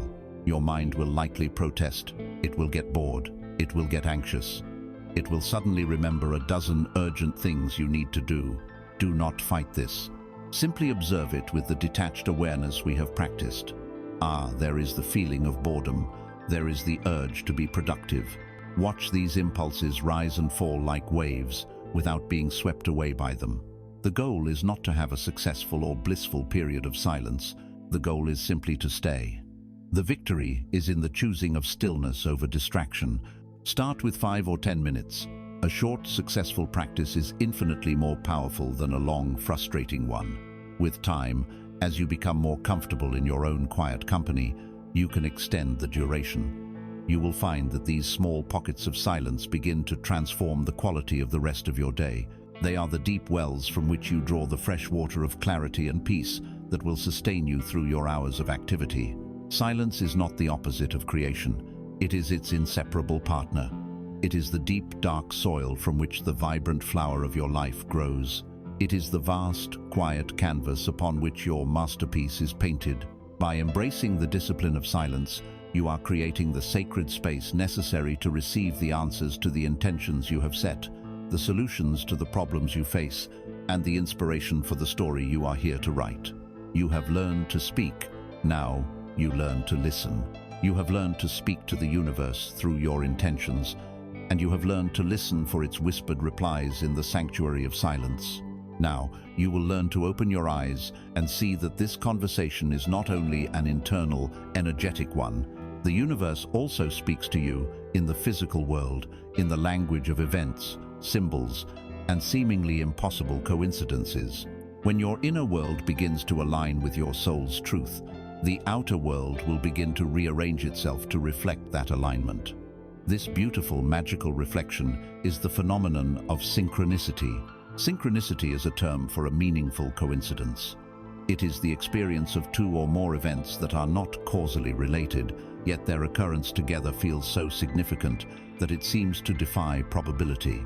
It is the moment you are wrestling with a specific problem and the perfect solution is presented in the lyrics of a song that comes on the radio. It is thinking of a friend you have not seen in a decade, and then running into them on the street an hour later. It is asking the universe for a sign that you are on the right path, and then seeing the same unusual animal or the same sequence of numbers 3 times in a single day. These are the moments that give you pause, the moments that send a shiver down your spine and leave you with the undeniable feeling that there is more going on than meets the eye. Your rational mind, the ever-vigilant gatekeeper, has a very difficult time with synchronicity. It is a mind that operates on the logic of cause and effect, and it seeks to explain everything within that limited framework. When faced with a synchronistic event, it will immediately rush in with a host of plausible, logical explanations. It's just a coincidence, nothing more. You're only noticing that number sequence because you've been thinking about it. It's called confirmation bias. Of course, you overheard a conversation about your problem. It's a common problem. The mind's job is to keep your world tidy, predictable, and free from the untamable magic of the unknown. And so, it will try to dismiss these events, to explain them away, to rob them of their power. This creates an inner conflict between what your mind thinks and what your heart knows.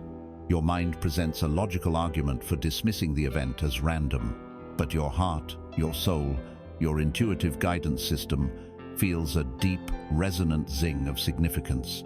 It feels like a wink from the universe, a personal note slipped under your door. Learning to trust this feeling, to honor the significance of these events over the skepticism of your mind, is a crucial step in developing a co-creative relationship with life. You are moving from seeing the world as a series of random mechanical accidents to seeing it as a living, intelligent, and responsive field of consciousness that is in constant dialogue with you. Synchronicity is not random. It is the feedback loop of creation made visible. It is the physical evidence of the energetic conversation you are having. Think of it as a cosmic call and response. With your intentions, your feelings, and your I am statements, you send out a Kala vibrational signal. Synchronicity is the universe's response, echoing back to you in the material world to let you know your call has been heard. When you are living in alignment, when you are following the guidance of your emotions and speaking your truth, life begins to flow with an uncanny grace. The right people show up at the right time. The perfect opportunity appears out of nowhere. The book you need falls off the shelf at the library. These are not rewards, they are confirmations. They are signs from your own higher self and a loving universe that you are in the slipstream of your purpose. The universe speaks in a language of symbols, and the beauty of synchronicity is that its language is intensely personal. The sign that is meant for you will be one that you intuitively understand. For one person, seeing a hawk might be a powerful confirmation of a new, higher perspective. For another, it might be finding a feather on their path. For someone else, it might be the repeated appearance of a number like 444, which they come to associate with a feeling of divine protection and support. Pay attention to what resonates with you. The universe knows your personal vocabulary of symbols and will use it to communicate with you. It is an intimate and loving dialogue, tailored specifically to your heart. So how can you cultivate this awareness and learn to trust these signs? The most powerful practice is to begin keeping a synchronicity journal. This is a tool of profound importance because its purpose is to provide your own skeptical mind with undeniable written evidence of this ongoing conversation. A single coincidence is easy to dismiss. A journal filled with 50 such events in the space of a few months is a pattern that becomes impossible to ignore. This is how you build trust in the unseen. Get a notebook and dedicate it to this practice. Each time a meaningful coincidence occurs, record 3 things. First, the inner state. What was the question, thought, or feeling you were holding just before the event? Be as specific as possible. For example, I was feeling deeply confused about my career path, and I asked for a sign to show me the way. Second, the external event. Describe exactly what happened. For example, 5 minutes later, I was walking down the street and a bus went by with a large advertisement on its side for a nursing college. The main slogan on the ad was, "Find your true calling." Third, the felt sense. What was your immediate, intuitive reaction? Not what you thought about it later, but the initial jolt. For example, I felt a sudden full-body chill.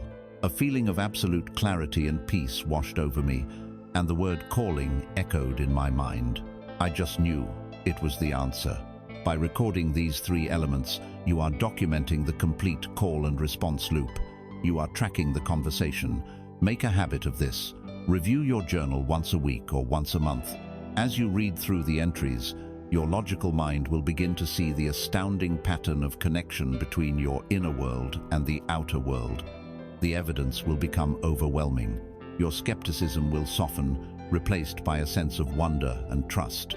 You will see, in your own handwriting, the proof that you are not moving through a dead, random universe, but are participating in a magical and responsive dance. This is the joy of an aligned life. It is a life rich with meaning, magic, and confirmation. The universe is not a silent, indifferent void. It is constantly leaving you breadcrumbs of encouragement, highlighting passages in the book of your daily life, and winking at you to let you know you are seen, you are heard, and you are being lovingly guided every step of the way. Your only job is to cultivate the awareness to notice and the courage to believe what your heart already knows is true. You are now grounded in the present moment, holding the pen of intention, listening to the grammar of your feelings. From this point of power, You are writing the page of your life as it unfolds.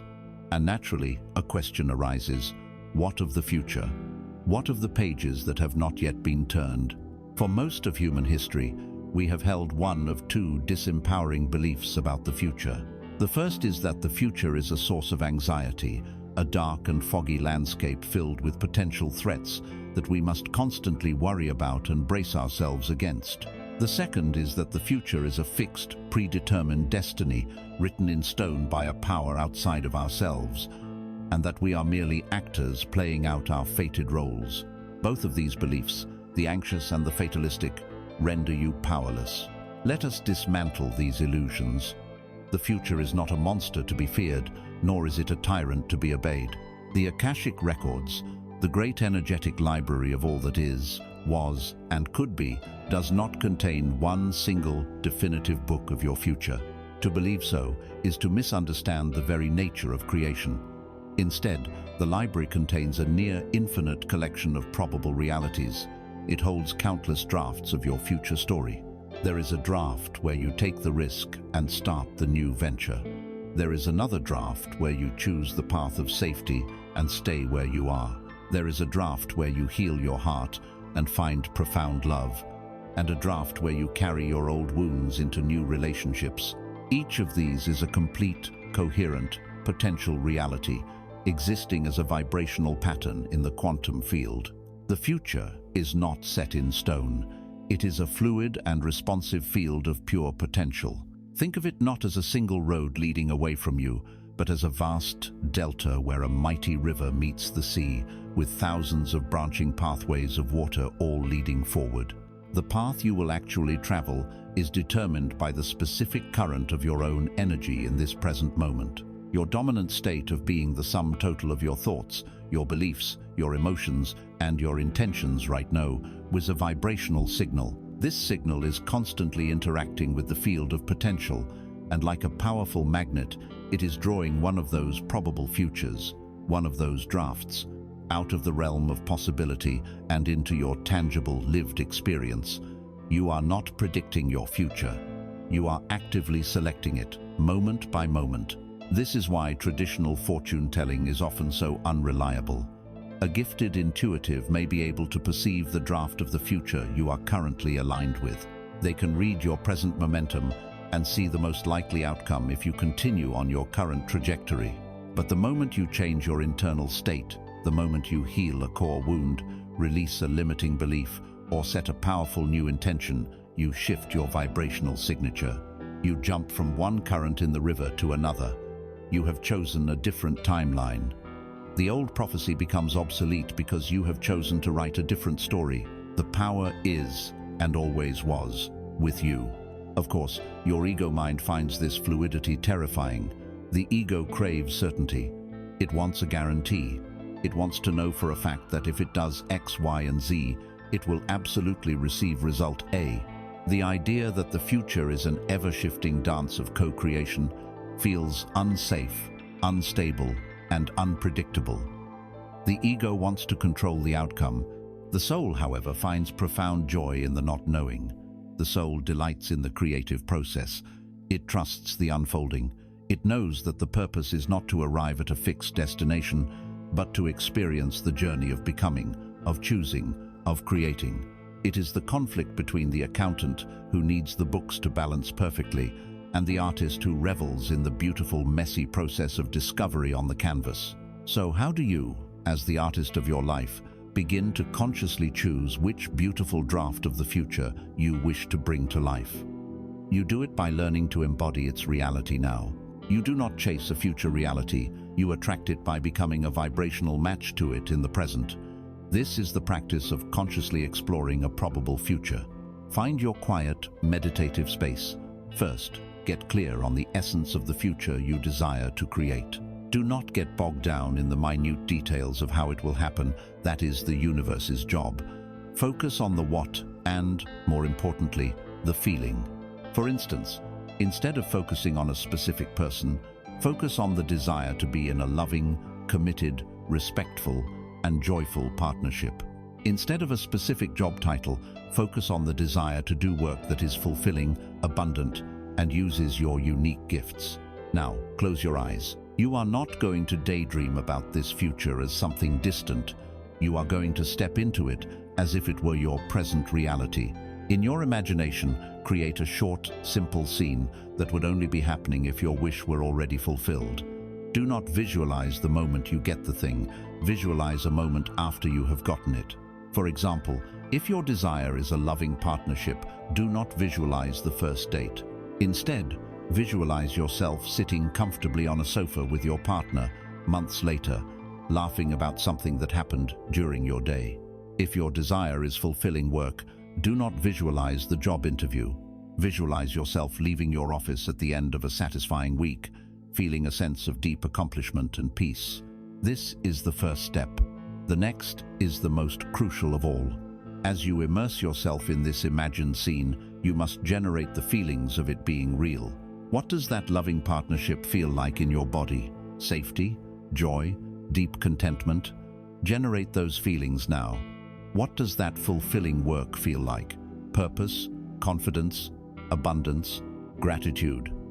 Allow these emotions to flood your being as if they are your current, tangible reality. The mind may not know the difference between a real and a vividly imagined experience, but the universe responds only to the language of feeling. By feeling the emotions of your desire fulfilled, you are calibrating your energy, your vibrational signature, to match that probable reality. You are striking the tuning fork of that future, and your present self must begin to resonate with it. Linger in this feeling state for several minutes. This is not idle fantasy. This is a powerful, creative, and energetic work. You are reaching into the quantum field of potential and wrapping your energy around a specific draft of your future. Then, when you are done, you let it go. You release the scene. You release the need to control it.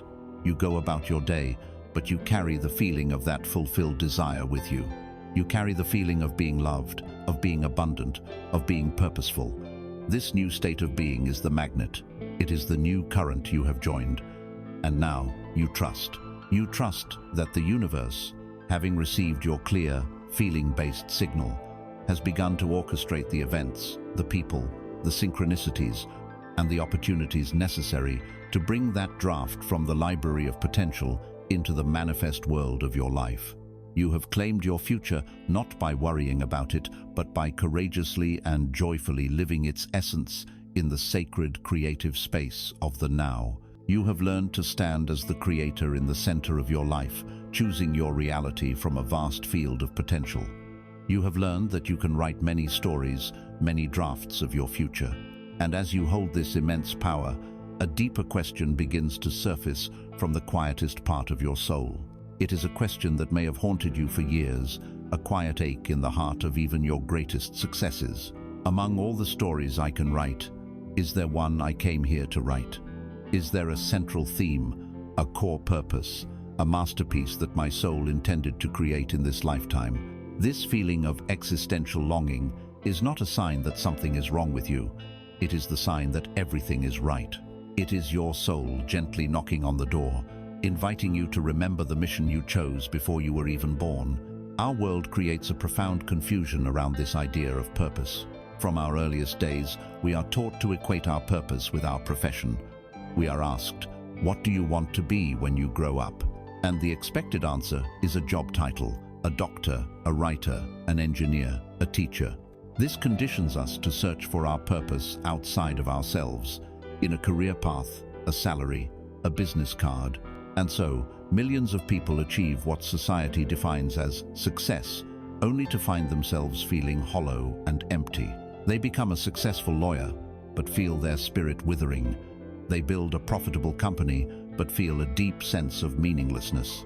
This is because a career is something you do, while a purpose is something you are. A job is a function. Your purpose is your essence in expression. When your function is out of alignment with your essence, no amount of external success can fill the void. To understand your true purpose, you must be willing to entertain a beautiful and empowering idea, the concept of a soul's contract. Before your soul entered this physical incarnation, from a state of expanded consciousness and infinite wisdom, it designed a blueprint for the life it was about to live. This contract is not a rigid, unchangeable script that negates your free will. Rather, it is a master plan, a curriculum that outlines the core experiences your soul wished to have, the primary lessons it wanted to master, and the unique gifts it intended to develop and share with the world. This contract has several key components. It contains the major lessons you wanted to learn.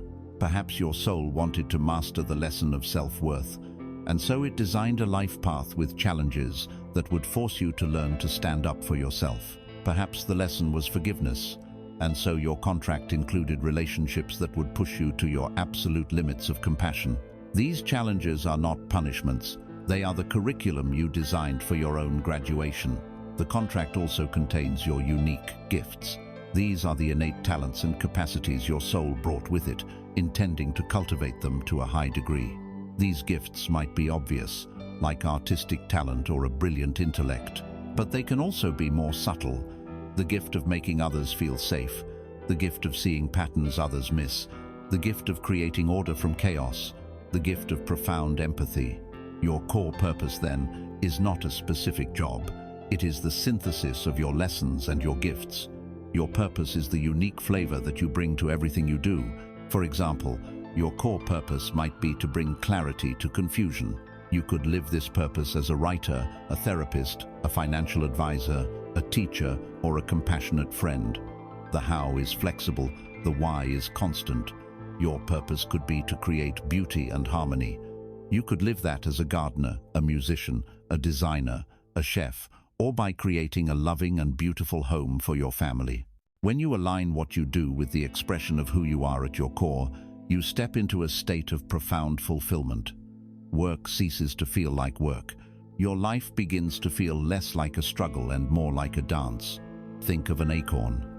The complete blueprint of a mighty oak tree is already encoded within that tiny seed. The acorn does not have to struggle and strain to find its purpose. Its purpose is to grow. In the act of growing, of pushing its roots into the earth and its leaves toward the sun, it naturally and inevitably becomes the oak tree it was always meant to be. Your soul's contract is encoded within you in the very same way. Your purpose is not something you need to go out and find. It is something you must uncover and allow to grow. By clearing away the dense soil of false beliefs, societal expectations, and the fears of your own ego. This process will inevitably bring you into conflict with the world around you and with the parts of yourself that have internalized the world's values. The world shouts, "Be practical, be realistic, follow the safe path." Your soul's purpose may whisper something that seems utterly illogical. It may ask you to leave the secure job to pursue a passion that has no guaranteed income.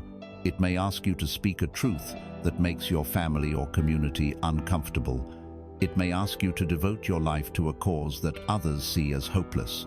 The ultimate test of this journey is learning to trust the quiet, persistent whisper of your soul over the loud, demanding shouts of the world. So how do you begin to decipher this sacred inner contract? You do not need an external psychic or guru.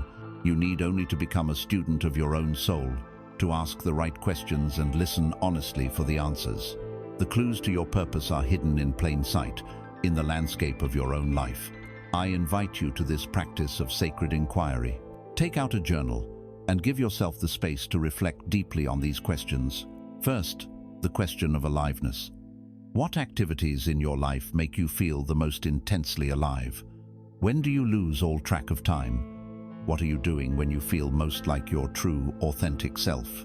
Your joy is a compass pointing directly toward your purpose. Second, the question of fascination. What subjects are you endlessly curious about? What could you read about, learn about, or talk about for hours on end with an enthusiasm that never wanes? Your deep, authentic curiosity is a clue to the themes your soul came here to explore. Third, the question of childhood. What did you love to do as a young child before you were told what was practical or valuable? Did you organize your toys, tell stories, climb trees, take things apart, care for stray animals? Your unconditioned childhood passions are often the purest expression of your soul's innate gifts. And fourth, the most powerful question of all, the question of empathetic pain. What problem or type of suffering in the world breaks your heart more than any other? What injustice makes you burn with a desire to help? Often, the wound we are most driven to heal in the world is a reflection of the core wound we came here to heal in ourselves. Your greatest empathy is a signpost pointing directly to the nature of your sacred service. Answer these questions honestly. Write down your answers. Then, look for the overlapping theme. Look for the thread that connects your greatest joy, your deepest curiosity, and your most profound compassion. In that intersection lies the heartland of your purpose. That is the flavor of your soul.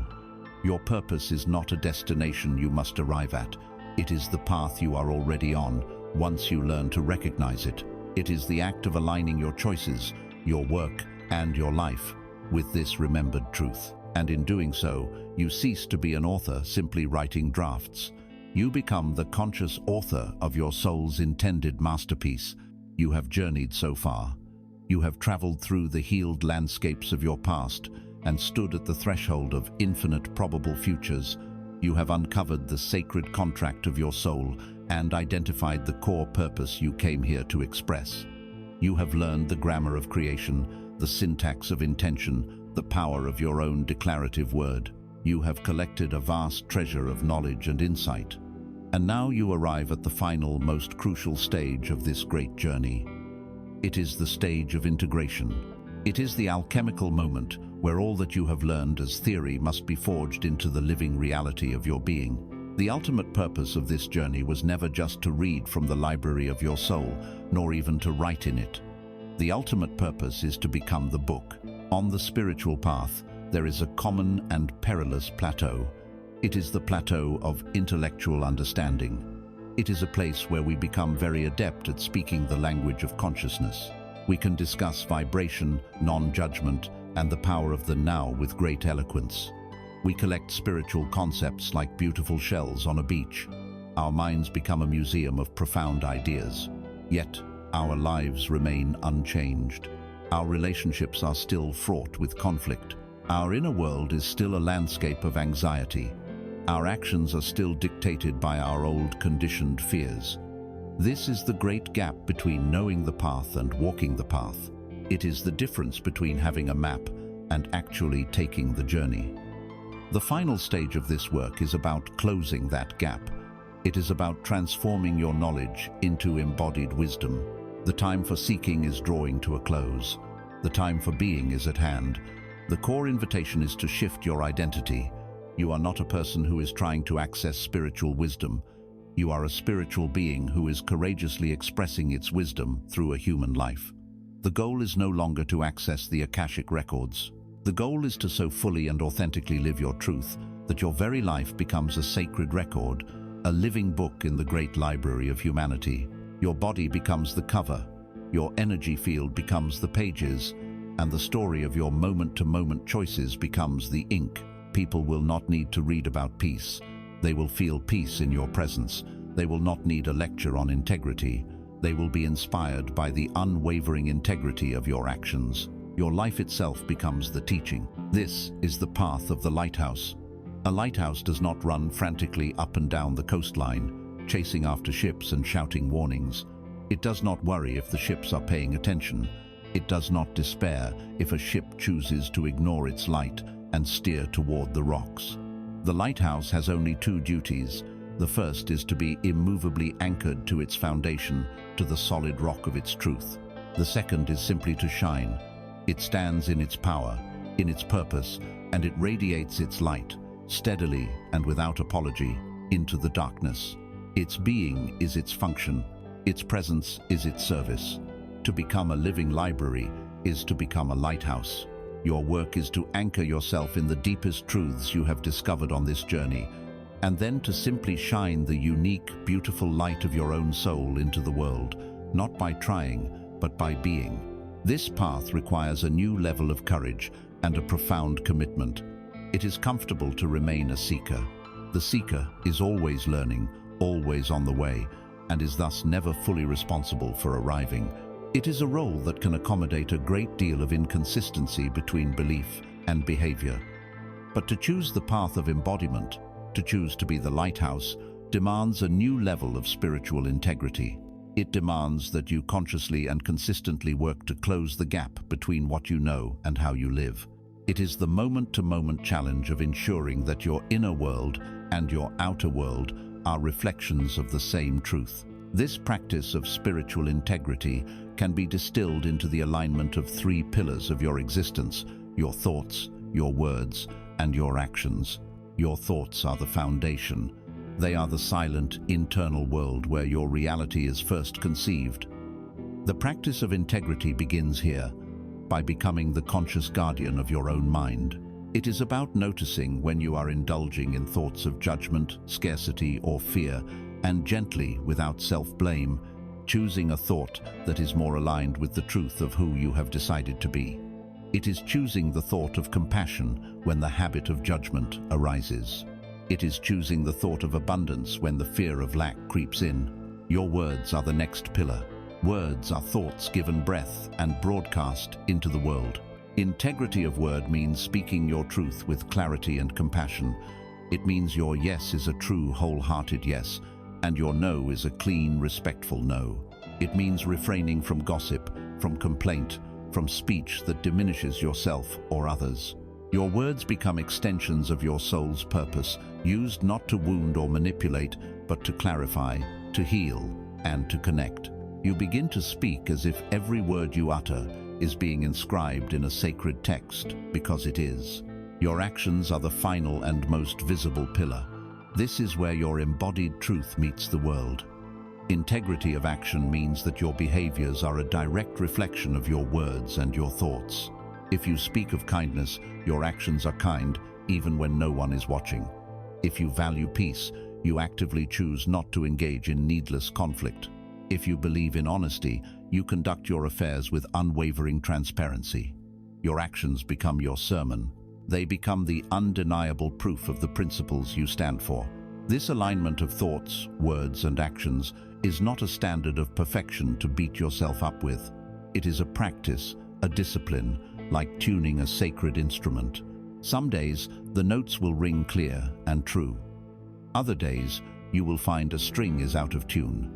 The practice is to notice the dissonance with loving awareness, not with harsh criticism. You simply ask yourself, where is the misalignment? Was I thinking one thing but saying another? Did I promise one thing and do another? And then you gently, compassionately retune the instrument. You apologize where needed. You forgive yourself, and you commit once again to creating a life of harmony and coherence. This is the great work. It is the process of becoming a soul-integrated human being. You are no longer a fragmented self, with your spirituality cordoned off into a small part of your life reserved for meditation or reading books. Your spirituality becomes your very breath, informing every choice, every interaction, every moment. You are no longer just seeking the light. You are radiating it. You are no longer looking for the path. Your footsteps are creating it. You have become a living library. And the story you tell, simply by the way you exist in the world, is a story of hope, of healing, of courage, and of love. And it is a story that will give light to everyone who has the privilege of reading it. You have walked the path of embodiment. You have anchored your truth in your bones, and your life is becoming a testament to the wisdom you have uncovered, a living library for all to read. You stand now on a high plateau of consciousness. The air is clear, the view is vast. You feel a sense of peace, of wholeness, of arrival. And from this serene peak, a final human question naturally arises. Is this it? Is this the summit? Have I finally finished the journey? Our minds are conditioned to think in terms of destinations. We are taught to climb ladders, to win races, to graduate from courses. We crave the satisfaction of completion, of planting a flag at the peak and declaring, I have arrived. We imagine enlightenment as a static, perfect state, a finish line beyond which there is no more effort, no more growth, no more challenges. And so, upon reaching a new level of peace or understanding, the ego is tempted to either build a permanent fortress and declare itself a master, or to look around for a yet higher peak and despair that the journey is still not over. But the universe does not operate on a model of final destinations. The fundamental nature of life, of consciousness, of God itself, is not static being. It is dynamic, infinite, and joyful expansion. Anything in creation that ceases to grow and evolve has begun to stagnate and die. The greatest illusion of the spiritual path is the belief in a final arrival.